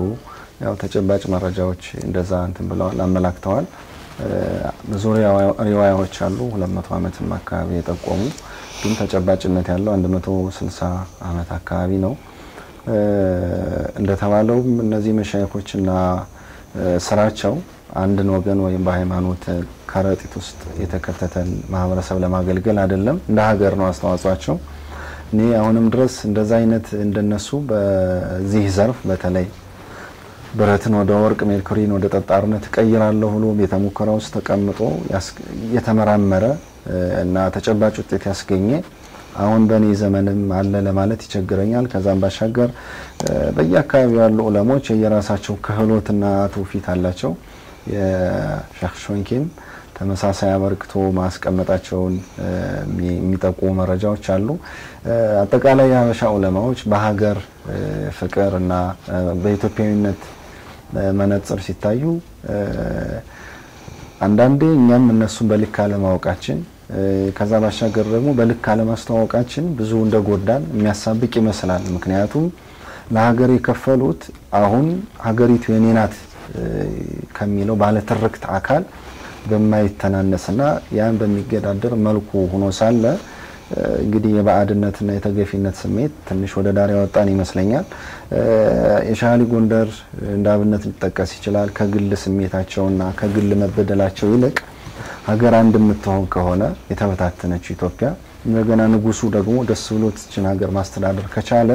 ወደ በኋላ እኔን ኢንኬዝ በየትኛውም በምንም ምክንያት ቢጣላኝ ችግር የለውም እኔ ልጎዳ ሀገር ተጠቀም ማለት ለሀገር ከፍተኛ ፍቅርና ስሜት እንዳላቸው የሚያንጸባርቅ ነው በተመሳሳይ መልኩ ሼኽ ሰይድ ጫሊ በዘመናቸው ከአጼ ኃይለ ሥላሴ የዘመን ተጋሪ ናቸው እንግዲህ ንጉሱ ሰው ናቸውና እንደ ሰው በጎም መጥፎም ታሪክና አሻራ ይኖራቸዋል እንግዲህ ለእስልምና ብዙ በጎ አይደሉም ተብሎ ይወሳል ይነገራል በዘመኑ ሼኽ ሰይድ ጫሊ እንግዲህ ይህን ሴትና ይህን ግፍ ተሸክመው ኖረዋል ማለት ነው የሚባለው እውነት ከሆነ ግን ጣሊያን በመጣበት ጊዜ አማራጭ ሂሳብ ሰሩ ሼኽ ሰይድ ጫሊ ጣሊያን መጥቶ ኢትዮጵያን ሊወራት ነው ስለዚህ ንጉሱ ብዙ መጀመሪያም ተግባቦትና በጎ መስተጋብር ከሌላቸው አይ በቃ ይሄ እኛን ብዙም አልጠቀመንምና ይሁን ማለት ይችላሉ አንደኛው ግን ይሄን አልመረጡም እሳቸው ስለዚህ ሁለተኛው ምርጫ መረጡና ሁለተኛው ምርጫ ምንድነው ከነጉድለቱ ከነክፍተቱ ያለንን ንጉስ አላህ ሆይ ለድል አብቃው ብለው 357 ስንኞች ያሉት የግጥም መድብል አዘጋጅተዋል እና ወደ መጨረሻው መንሱር ሱልጣንና ብለው ዱዓ አድርገዋል አጼ ኃይለ ሥላሴ ምክንያቱም የሱ ሽንፈት የሚያመጣው ጣጣ ይበዛል አለ ይበዛል ከጥቅሙ ጉዳቱ ይበዛል እሱ አኻፉ ዶራራይን አይደለ ነው የሀገር ጉዳይ ነው ሀገሩ ይቀደም ብለው እሱን ትልቅ አስተዋጽኦ አበርክተዋል ከዱዓን ባሻገር ጣሊያንን ፊት ለፊት ከሹማምንቱ ጋር ግብግብ ገጥመውና ለእስር ተዳርገው ከዛ ባሻገርም 3 ጊዜ የሞት ፍርድና ባሉበት እንዲገደሉ ብያኔ ተላልፎባቸው ነበር እና ያን ሁሉ የከፈሉት እንዳንድ ግለሰብ ወይም እንዳንድ ዓሊም መርሃባ ቢሉት ጣሊያን እንደውም ለሳቸው ትልቅ ድጋፍ የሚሰጥ ነው ግን የሀገር ጉዳይ በለጠባቸው የሀገር ጉዳይ ከፋለባቸውና ራሳቸው ለችግር ለእንግልት ዳረጉ ማለት ነው እንዲህ በየቦታው የሚወሳሉ ሼኽ ሳቃጥዋሪን ቅድም አንስተናል ጣሊያን በሁለተኛው ወረራ ወቅት ሐሪማቸውን ለአርበኞች የህክምናና የቀለብ ማዕከል ማድረጋቸው በራሳቸው በደረሶቻቸው ላይ ፈርደውና ጨቁነው ነው ማለት ነው ምክንያቱም በሰላም መኖር ይችላል ያን ሳያደርጉ ግን ቀደምም እንዳልከው አንተ ጣሊያን መውረሩ ከዛ መቆየቱ በሀገር ላይ ትልቅ ጉዳት ስላለው እሱን አስቀደሙና መሻይኾቹ በተግባር ለሀገራቸው የተቆረቆሩና የቆሙ ነበሩ በዱዓቸው አንድም ተለይቶ ያውቅም አሁንም ምናልባት በየአካባቢው ያለ ሰው ራሱ ሊመሰክር ይችላል ሀገር አማን ይሁን ሳይል ቡና የሚጠጣ ሼኽ ያለ አይመስለኝም አበጋሩ ሁሉ የሀገር ጉዳይ ለሱ በጣም በቀላል የማይታለፍ ነው ዑለሞቻችን ደግሞ ቀደምት መሻይኾች በተለይ በየኪታቦቻቸው ስለ ሀገር ዱዓ ማሳረጊያቸው ነው አሚን ቢላደና አሚን ሱልጣንና ያሉ የሀገርን ጉዳይ አውስተዋል ጠቅሰዋል ከዛ ባሻገር በሄዱበት ዓለም ኢትዮጵያን ማስተዋወቅ ኢትዮጵያውያንን መግለጽ ትልቅ የነሱ ሚና ነው ሰው ራሱን ደብቆ በሚኖርበት የውጭው ዓለም ሀገሬ እንዲናት እኛ እንዲነን ማለት የሀገሩ ፍቅር የሚያሳይና የሚያንጸባርቅ የሚገልጽ ነው ሰፊ ነው አጀንዳው ለማሳያነት እነዚህ ይሆናል ጀዛከላሁ ኸይራን ኢንሻአላህ መርሐባ ተመልካቾቻችን ፕሮግራማችን ይቀጥላል ከአፍታ ቆይታ በኋላ ተመልሰን እንመጣለን አብራችሁን ትቆዩ በአክብሮት ጋብዛለሁ عليك ربنا بحسن الختام يا ربنا بحسن الختام عليك ربنا بحسن الختام يا ربنا بحسن الختام عليك ربنا بحسن الختام يا ربنا يا ربنا بحسن الختام يا ربنا بحسن الختام يا ربنا بحسن الختام بجاه سيد الأنام عندك وفقنا لحسن الختام يا ربنا عليه سلامي عليك ربنا بحسن الختام يا ربنا بحسن الختام عليك ربنا بحسن الختام يا ربنا يا ربنا بحسن الختام يا ربنا بحسن الختام يا ربنا بحسن الختام هذه وسائلي لرحمة الله بجاه من على غير الله عليه يا صلوات الله عليك ربنا بحسن الختام يا ربنا بحسن الختام عليك ربنا بحسن الختام يا ربنا يا ربنا بحسن الختام يا ربنا بحسن الختام يا ربنا بحسن الختام عليه وعلى آله الكرام كذا وصحبه سعادات الأعلام ومن تلا لهم والسلام عليك ربنا بحسن الختام يا ربنا بحسن الختام عليك ربنا بحسن الختام يا ربنا ما قال قائل عليه السلام في الأرض والسماء وأما الغمام وعد ما دامت الأيام عليك ربنا بحسن الختام يا ربنا بحسن الختام عليك ربنا بحسن الختام يا ربنا يا ربنا بحسن الختام يا ربنا بحسن الختام يا ربنا بحسن الختام وقال قائل عليه السلام في الأرض والسماء وأما الغمام وعد ما دامت الأيام عليك ربنا بحسن الختام يا ربنا بحسن الختام مرحبا ተመልካቾቻችን እንግዲህ በዋነኝነት አሁን አንስተን የነበረው አምደ ሀገር ሻሊ ጎንደር ነበርና ታሪካቸውን እንዳጠቃላይ ግን በተለይ እንግዲህ ያው ኸድር አንድ ጥያቄ ማንሳት ፈልጋለሁ እንደው ከታሪክ ላይ ማተኮር የሚገባን ምንድነው ከታሪክ መማርስ ያለብን ማተኮር ያለብን ለምን አንዳንዴ ያው የሰይድ ጫሊ ታሪክ ራሱ እንግዲህ አንድ ትልቅ መድብል አድርጎ ጀዛሁላሁ ኸይራን ኸድር ያው ከሰራቸው ከሰባቱ ለህትመት ከበቁት መጽሐፎች ማለት የሰይድ ጫሊ ታሪክ አንድ ነው ራሱን የቻለው ሌላ ጊዜ እናወራበታለን ያው ቀደም በመሃል ጉዳዩ ሙናሰብ ስለሆነ ያነሳ ነውና በጣም ብዙ ሰራለውና ያንን ኢንሻአላህ እናነሳለን ግን አንዳንድ ትርክቶችና ታሪኮች አላግባብ ይሆናሉ ለምሳሌ ሰይድ ጫሊ በዋነኝነት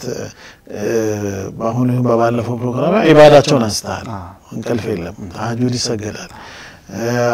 አገር መሪ ናቸው መንግስት የለም ወልሞስ አስተዳዳሪው መሻይኾች ናቸውና ግን ሆነ ሲባል በድጋሩ ሲያበቃ እንዲ ብሎ ተብሎ እቺ እንደው መቼም ቡና መጠጫ ይሁን ምን ይሁን በካደሚያ ይሁን እንደው እንደ ቂሳ የምትወራ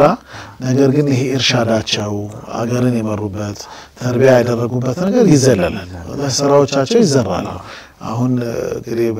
በአማርኛም ቋንቋ የጻፏቸው ግጥሞቻቸው ታሪኮቻቸው አሉ ከዛ በአረበኛ በሚገርም የምጥቀታቸው ከባባድ የሆነ ነገር አለ በሁለቱም ዘርፍና ያን እናነሳለን ግን መታረም ያለበት አለ አሁን ለምሳሌ ሼህ ሁሴን ጅብሪል የእስልምና ትልቅ ሊቃውንት ናቸው የሼህ ሁሴን ጅብሪል ትንቢት ተብሎ ግን በተለይ አንዳንድ ወንድሞች በኔጌቲቭ አንስተው ሲመቱ ሲደበድቡ ከሳቸውም ተሻግረው የሱፊያውን የሚባለው ትልቁን ያህል ፈልጎ አያለው እንደ ታሪክ አስታከው ማለት ነውና ሸጣል ሐጅ አፈርም ጋር ተያይዞ አንዳንድ የታሪክ መዛባቶች ይነሳሉ ይሄ ማረም ከኛ ይጠበቃል እንደው እነዚህ ነገሮች አስተኮረ ነው ታሪክ ለአንደኛ ትኩረት አድርገን መማር የሚገባው ከታሪክ በመልኩ ነው መማር የምንችለው ተጠቃሚ ስምን ሆነው እንዴት ነው ሁለተኛ ነው እነዚህ ጋር ማስተካከያ እንደ ምሳሌ ነው ያነሳውት እነዚህ እንደ ምሳሌ እንጥቀስና እንዳጠቃላይ ግን ነው አቅጣጫ ብታስቀምጥልን ጀዛከላሁ ኸይር مرحبا እንትኑ መቼስ ተረክቱ እንደሚታወቃል በተለይ በዚህ በሐሪማ በዛውያ ላይ ትኩረት አድርጎ የሚሰራ ሰው በቀላሉ ያገኘዋል በየመጅሊሱም ስለሚወራ በአንድ በኩል ይሄ አላዋቂ ሳሚ ነፍጥ ይለቀልቃል የሚባል አባባል አለ እንግዲህ ሸኾችን ዑለማዎችን ያፈቀረ ይመስለዋል አንዳንዱ ሰው አንዳንድ ጊዜ እነሱ ሰርተዋቸዋል ብዬ አላምንም ብዙ መረጃዎችንም የማየት እድል ስላለኝ ከዛ የዘለለ ነገር ይነገራል በሌላ በኩል ደግሞ መቼስ አሁን አላህን አንድ ሰው ሲያመሰግን የጠፈር መቁረጫ አላህ ሰጠኝ አልহামዱሊላህ ብሎ ማመስገን ይችላል ችግር የለውም ግን ከዛ የበለጠኮ የአይንን ኒዕማ ሰጥቶታል የቀልብ ኒዕማ ሰጥቶታል እና ከፍ ያለውንም ነገር ደግሞ ማመስገንም ማየትም አለበት ማለት ነውና ሁለተኛው ክፍተት ደግሞ ከመሻይኾቹ ሴትና ትልቅ ማንነት ውስጥ መሰረታዊ ያልሆነና ግን የነሱ ነው ቅርንጫፉን ይዘን ምናመሰግንበት በዛም መንቆዝምበት ለመሰረታዊ ነገር ትኩረት ማንሰጥበት ሁኔታና ዝንባሌ ይስተዋላል ትክክል አይመስልኝም ቁርአንም ደጋግመን ያወሳነው አለ አህሰን አልቀሶሲ ማለት ከፍ ያለውን ነው ከፍ ያለ ነገር ያስተምራል ትውልድን ይመራል የሚፈለገውን ግብም ደግሞ ያደርሳል እኔ ቅርንጫፍ በሆኑ ነገሮች ላይ ተንጠላጥሎ አንድ ሰው የት ሊደርስ ይችላል ለዛው ደግሞ ለመሰረታዊ ነገር ትኩረት አይሰጥም ስለ ኪታብ ስለ ዒልሞች ስለ ንባብ ስለ አዝካሮች ስለ ዒባዳዎች ስለ ሁስነል ኹሉቅ ከዛ ባሻገር ስለ ብሔራዊ አሻራ ስለ ማህበራዊ አገልግሎታቸው እንዲህ አይነት ነገሮች አይወሱም ከዛ ይልቅ በአብዛኛው በሐድራ ዙሪያ በመንዙማ ዙሪያ የነበራቸው አሻራ በርክቶ ተሳትፎ ይወሳል ችግር ባይኖረው ግን ትውልድን ይበልጥ ለማጎልበት ለመቀስቀስ አሰልጥኖም ለማራመድ ላይኞቹ ላይና ቀዳሚ ከዛ ደግሞ መሰረታዊ የሆኑ ነገር ላይ ትኩረት ማድረግ ይገባል በያስባለሁ እነዚህ ነገሮች ትኩረት ባልተደረጉ ቁጥር አንደኛ እንወድቃለን አወዳደቃችን ደግሞ ይከፋል ሌላውንም ይዘን ነው የምንወድቅ ሁለተኛ ደግሞ ውድቀታችን በውድቀታችን ላይ ሌሎች እንዲሳለቁና እንዲደበድቡን ይሆናል ለምሳሌ የሼህ ሁሴን ጅብሪል ታሪክ አለ እኔ ሼህ ሁሴን ጅብሪልን ኹራፊ ያድርጎ መሳል አንድ አፍቃሪ እንዴት ሊያስደስተው ወይም ሊያረካው ወይም እንዴት ሊደሰትበት እንደሚችል ግራ ይገባኛልና ብዙ የተዛባ ታሪክና መረጃ አለ እሳቸው ላይ ሶላት አይሰግዱም በማድጋ ጠጅ ይዘው ይዞራሉ ትንባሆ ይጠቀማሉ እንደማይወራ ነገርና የማይሰማ የለም ግን እንደዛ ነው ወይ ተጨባጩ አንደኛ ሁለተኛ በዚህ መንፈስስ ሆነው እንደዚህ አይነት የሩቅ ገይቦችን አላህ አጋርቷቸው እንዴት ሊያካፍሉ ይችላሉ ቀላል መንጢቅ ስሌት ይመስለኛል በአጋጣሚ እኔ ሐሪማቸው ድረስ ሄጄ ቤተሰቦቻቸውን የማየት እድል አግኝቻለሁ በእጃቸው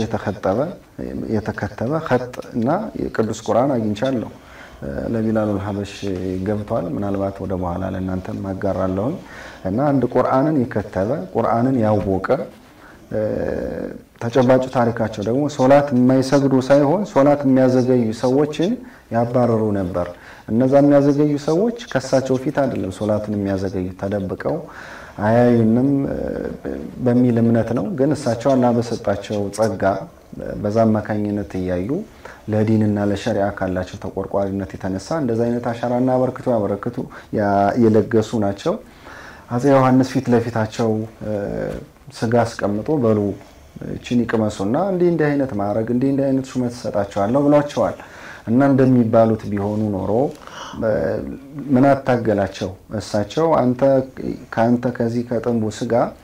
ወንዝ ለወንዝ ሂጄ በበላ ይሻለኛል አሳ ብለው በግጥም ጭምር የመለሱበት ሁኔታ አለ እውነት እስከሆነ ድረስ ከአጼ ምኒልክ ፊት ከአጼ ቴዎድሮስ ፊት ከአጼ ዮሐንስ ፊት የተናገሩበት ለዲን የተቆረቆሩበት መንገድ በተለይም ደግሞ ለሐበሻ ዑለማዎችና አኢማዎች ተቆርቋሪነታቸው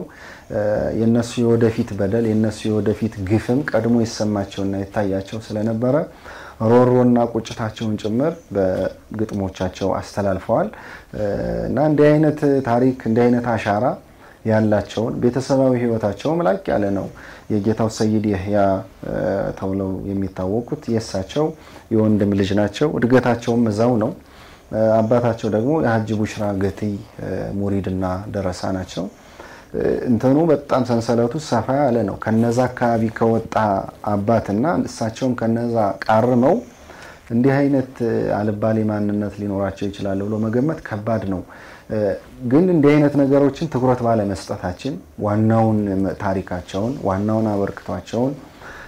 የከፈሉትን መስዋዕትነት የኖሩትን ኑረት ባለ ማጥናታችን ቅርንጫፍ የሆኑ ነገሮች ላይ ትኩረት ሰጠን ስንቆዝም ገጽታቸውን እናበላሻለን በተበላሸው ገጽታ ላይ ደግሞ ሌሎቹ እንዲረማመዱ ይደረጋልና የዛ አይነት ሁኔታ አለ ሼክ ሰይድ ጫሊም ላይ ተመሳሳይ ነገር ነው የሚስተዋለው ይሄ ለሐድራ ተብሎ በአህያ ቀንበጥ እንደሚያስመጡ ያገኙትን ቆንጆ ይዘው እንደሚሄዱ እንዲህ አይነት ነገር ይነገራልና በጣም ከባድ ነው እኔ የሼክ ሰይድ ጫሊም ሁለት ልጆች አግኝቻለሁ የሳቸውን ከሳቸው ጋር የኖሩ ሁለት ሶስት ሰዎችን አግኝቻለሁ በሳቸው ዘመን የኖሩ ስለሳቸው የተናገሩትን ደግሞ በድምጽ በቴፕ ተቀዳ እንደዛ አይነት መረጃዎችን አግኝቻለሁ የሼክ ሰይድ ጫሊም ከ104 በላይ ኪታቦችንና የግጥም መድብሎችን አይቻለሁ ከባድ ነው በዛ አይነት ትርክት ውስጥ ሼክ ሰይድ ጫሊም መክተት ለኔ እንደነውር ሆኖ የሚታየኝ ነው እና መነጽራችን ይመስለኛል እንዲህ አይነት ክፍተቶችን ያመጣብን ያለው ከዚህም ባሻገር ደግሞ ሆን ብሎ ታሪክን የማጣመምና የመቆልመም እንዲሁም ለግላው የፖለቲካ ፍጆታ የማዋል ዝንባሌም ይኖራል ለምሳሌ የሼክ ጦልሃ ጃፈር ታሪክ ላይ እንዲህ አይነት ነገሮች በቀላሉ ይታያል ወቅታዊና ግላዊ ጉዳዮችን ለመፈጸም የሼክ ጦልሃ ጃፈር ያልሰሩትን ወይም ተጨባጭ ያልሆነውን ትርክት አንስቶ እሳቸው እንኳን በዘመናቸው እንዲህ አድርገዋል እኛም እንዲህ እናድርግ የሚል መልእክት ለማስተላለፍ የተሞከረበትን ሁኔታ ታዝቤያለሁኝ ሼክ ጦልሃ ጃፈር ከንጉስ ሚካኤል ጋር አብረዋል ብለው ያሰቧቸውን መሻይኾች እና ቤተሰቦቻቸውን እንደገደሉና እንደጨፈጨፉ ተደርጎ ይወራል ያን ብቻ ሳይሆን አላህ አይጠይቀውትም ወይ ሚል ጥያቄ ሲቀርብላቸው ባልገደልኳቸው ነው አላህማ የሚጠይቀኝ ስለነዚህ ሳይሆን ስለቀሪዎቹ ይጠይቀኛል ሚል ምላሽ ሰጠዋል እየተባለ ለፖለቲካ ፍጆታ ሲውል ይታያል በየመጅሊሱም እንደ አይነት ነገር ይነገራል ሼክ ታጁዲን ከዚህ በተቃራኒና ታማኝ የሚጨበጥ መረጃ ጽፈዋል ሼክ ጦልሃ ጃፈር ሼክ አልገደሉም ካጼ ንጉስ ሚካኤል ጋርም ተባብረዋል የተባሉት ሼክ ቡሽራ ይመስለኛል ስማቸው እሳቸው አሽረፈ ኸልቅን በመውደድ የሚታወቁ በማፍቀር የሚታወቁ የዒልም ሰው የማህበረሰብ አገልጋይ ነበሩ መውሊድ ደግሰው ሼክ ጦልሃ ጃፈርን ጠሩ ሼክ ጦልሃ እየመጡ በነበረበት ወቅት የተሳሳተ መረጃ ደረሳቸው ሼክ ጦልሃ ጃፈር ደክሟቸው በተኙበት አጋጣሚ አሽረፈ ኸልቅን በህልማቸው አዩ የደረሳቸው መረጃ ስህተት እንደሆነ የደጋሹ ማንነትን ለአሽረፈ ኸልቅ የቀረበ እንደሆነ ተነገራቸው ያለቀሱ ተጸጽተው ተመለሱ ሚል መረጃ ሼክ መሐመድ ታጁዲን ጽፈዋልና እንዲህ አይነት ተጨባጭና ታማኝ መረጃዎች አሉ እንዲህ አይነት ነገሮች ላይ ትኩረት እስካልተደረገ ድረስ እነዚህ ቅርንጫፎቹ ክፍተት ይፈጥራሉ ለጥቃትም ያጋልጣሉ ሚል እምነት አለኝ አላህ ወደ ኸይሩ ያመላክተን አመሰግናለሁ መርሐባ ተመልካቾቻችን እንግዲህ ፕሮግራማችን ይቀጥላል ከአፍታ ቆይታ በኋላ ተመልሰን እንመጣለን አብራችሁን እስከ አክብሮት ጋብዛለሁ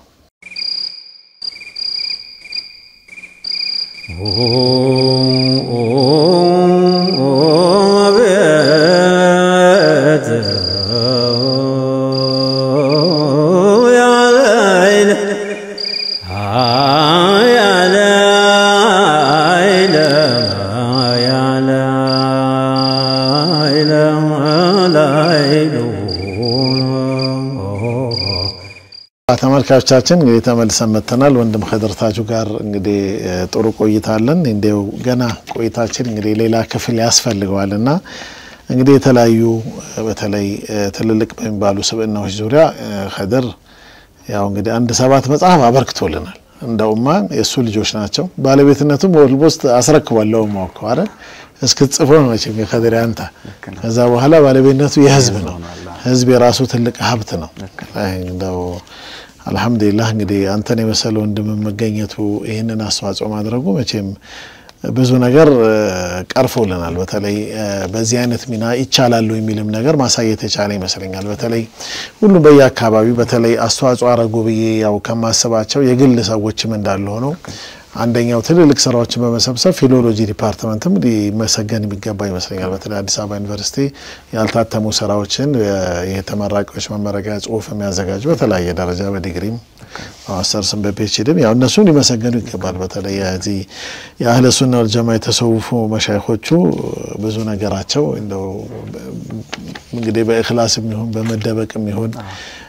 በመቃጠልም በመሰደድም በተለያየ በጠላትነትም በመንለው እንግዲህ አካልም ይሁን ያው ብዙዎቹ አሻራቸው የጠፋ የተቀዛቀዘ ሄደንበታል ይሄንን ደግሞ ወደ ታሪክ የማምጣት የሁሉም የየዘመኑ ትውልድ ኃላፊነት ነው እንዳጠቃላይ እንግዲህ ያው ሀሪማም ቲቪ እንደው የመሻይኾቹን ሀሪማ እናነሳለን ይያለን እንደው መስራት ያለብንን በተለያየ ምክንያት ሳንሰራ ቀርተን ነው ዛከላህ ኸይረን እንግዲህ ባይሆን ጥያቄ መጠየቅ ፈለኩ ያው መቼም 7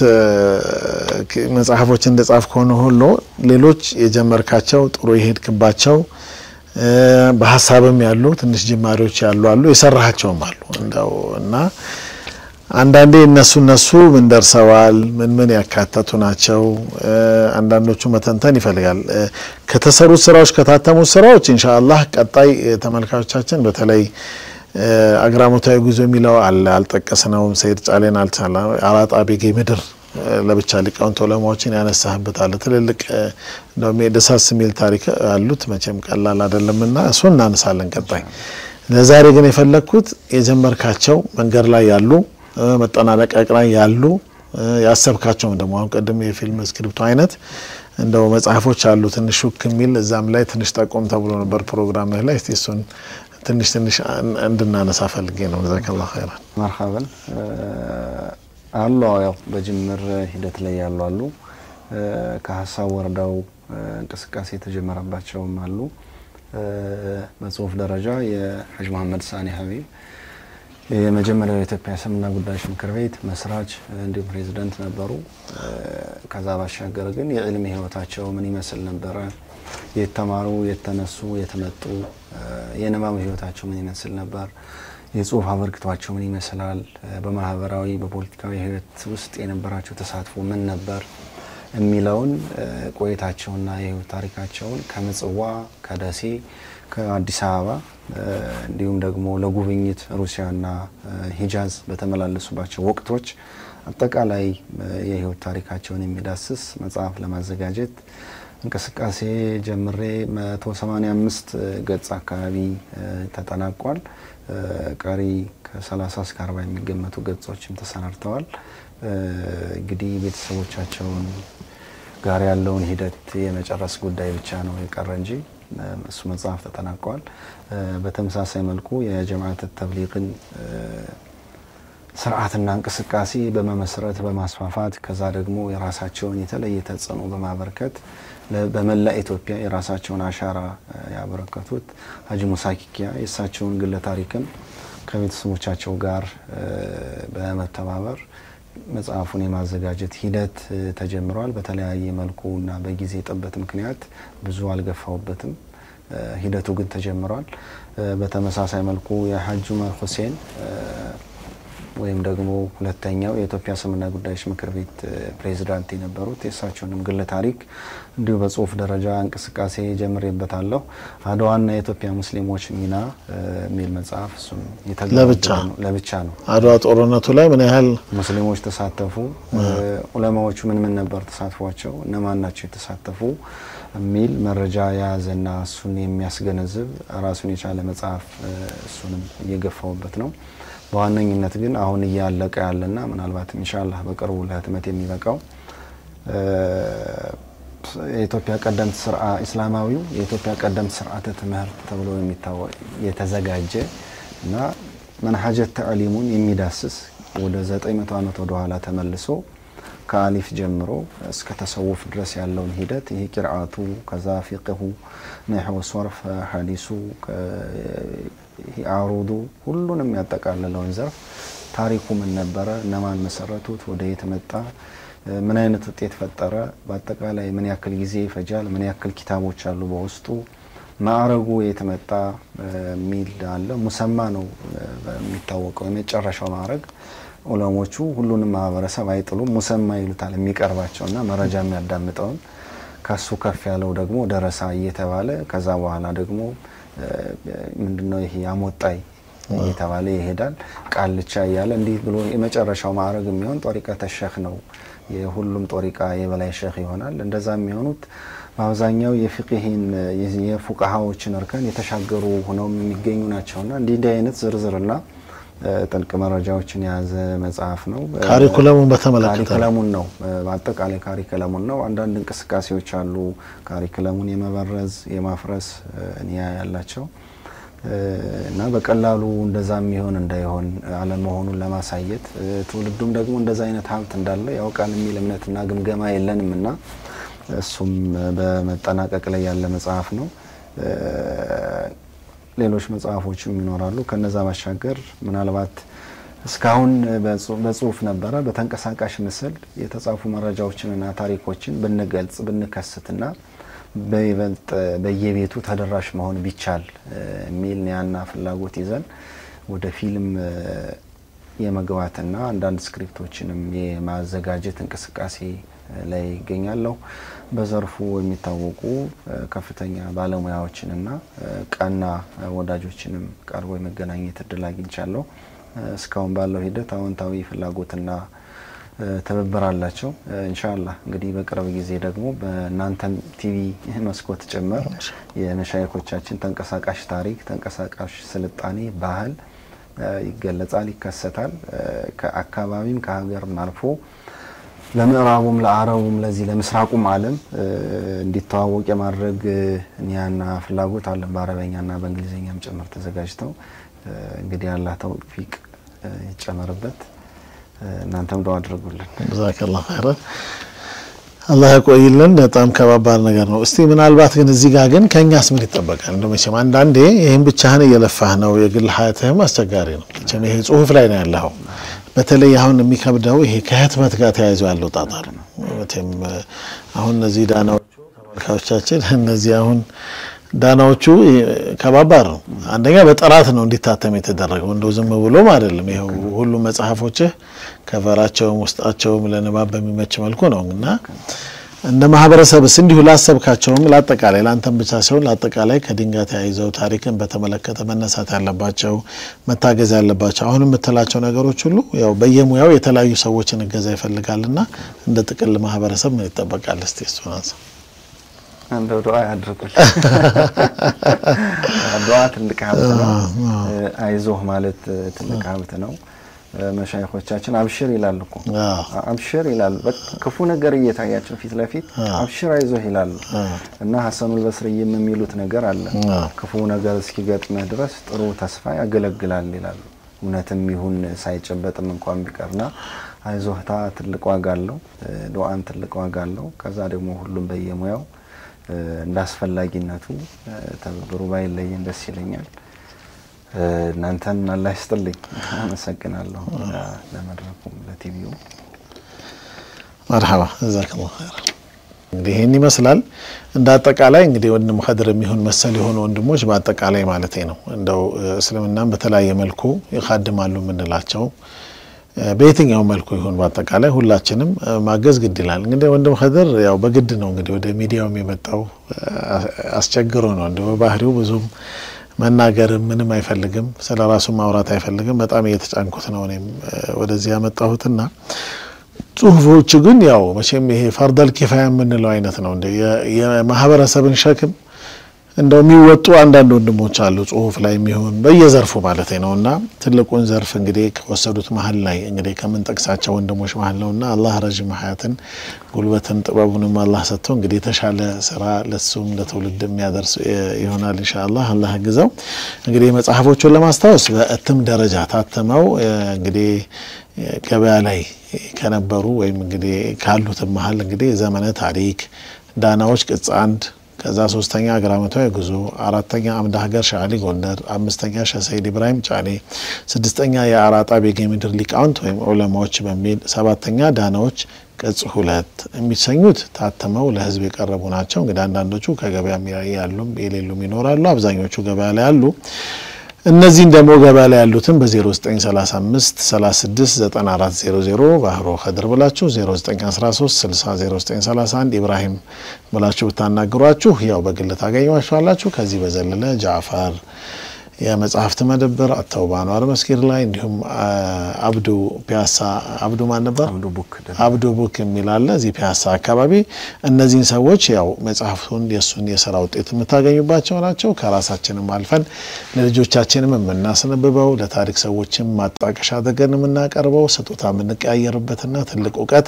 ከአንድ ወደ አንዱ ታሪክን የምናስተላልፍበትና የነኛነት መገለጫ የመሻይኾቻችን መስመር እንዲሁም ደግሞ ደረት የሚያስነፋ መሆኑን ታሪካቸው የሚያሳፍር አይደለም አንገት ቀና ብለን እንድንሄድ የሚያደርግ ሀገራዊ አስተዋጽኦአቸው እንደው ሃይማኖታዊ ብቻ አይደለም ሀገራዊ አስተዋጽኦአቸው ከሌላው ወገን እኩል ደረታችንን ነፍተን ልናገርበት የምንችልበት የታጨቀ ዕውቀት ያዘለ ነውና ሁላችንም ኢንሻአላህ እንበርታ እላለሁኝ ሌላው እንግዲህ ያው የታሰቡ መስመር ያዙ በተለይ ሀጂ መሐመድ ሳኒ ረህመቱላህ ዐለይሂ እንግዲህ ሀጂ ሙሳ አድዋላ እና ኢትዮጵያ ሙስሊሞች ነው ናፋቂው እንደው አልተናገረም ናፋቂው ሊቀ ሸሚስባ መሐመድ ብሎ ደግሞ ለብቻ ሸሚስባን ይጻፍበት አለ እና ሀጂ ዑመር ሁሴን አብዱል ዋሂድ ማንን ነው ሌላ አንድ በሐያት አሉ ትልቅ ሰው አሉ የሳቸውንም ታሪክ ያስባል እንግዲህ መቼም ሸውበር ታርቀኝ የሚባሉ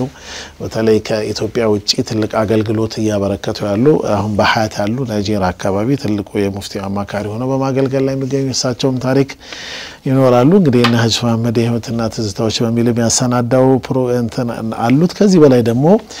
የአህለ ሱና ወልጀማዓ ሀገር ታሪክ እንደው ትላንት የመጣ ከትላንት ወዲያ የተፈጠረ ሳይሆን የረጅም ዓመት የ900 ዓመት ታሪክ እንዳለው በማስረጃ ጠቅሶ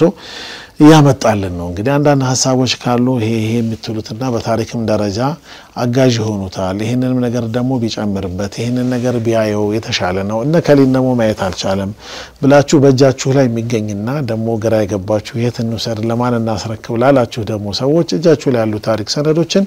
ኸድርን ማግኘት ይቻላል እንግዲህ ከኸድር ጋር ያለን ቆይታ የዛሬ ይሄን ቢመስልም ቀጣይ ደግሞ ትልልቅ ሰዎች ምናወራባቸው ታሪኮች ምንነጋገርባቸው ከዚህ ጋር ተያይዞ ደግሞ የትልልቆቹን ሰዎች ስራዎችን ደግሞ የምናይበት እንግዲህ የምንተነትንበትማ ለእናንተ ደግሞ የምናደርስበት ፕሮግራም ኢንሻአላህ ቀጣይ ይኖራል እንግዲህ ኸድር ታጁ ፈቃደኛ ሆኖ እንግዲህ አሁንም በመገኘቱ በእኔም በእናንተም ስም እንዲሁም የሐሪማ ስታፎችን ማመሰግናለሁ እንግዲህ ለማስታወስ ያህል 0935 36 9400 ባህሩ 0913 60 0931 እንዲሁም ጃፈር አብዱ ቡክ እንዲሁም ደግሞ ተውባ ላይ ሁላችሁም ኢንሻአላህ እሱን ስራ ታገኛላችሁ እንዳልኩት ግን በሐሳብም ለመደገፍ በጉልበትም በእውቀትም በመረጃም በመስጠትም አብራችሁ ከጎናችሁ ልትሰሩትና እነዚህ ነገሮች በየሙያው በየዘርፉ አስተዋጽኦ እናደርጋለን ከሱ ጋር መስራት እንፈልጋለን ለምትሉ ሁሉ ኸድር ሁሉ ጊዜም ዲን ለመኻደም ዝግጁ ሆኖ እንደምነው የግል ሀያቱን በጣም በድሎ እንግዲህ በጽሁፍ ላይ ጉልበቱን ጊዜውን መስዋዕት ያደረገው እንደምነውና ሁላችንም ልንደግፈው አብረን ነው ከጎኑ ልንቆም ግድ ይላል እሱን መሳይ የሆነ ወንድሞችን ባጠቃላይ ማለት ነውና የሐሪማ ፕሮግራም ይቀጥላል እንግዲህ አብራችሁ ነበርኩት መሐመድ አደም ነበርኩ ወሰላሙ አለይኩም ወራህመቱላሂ ወበረካቱ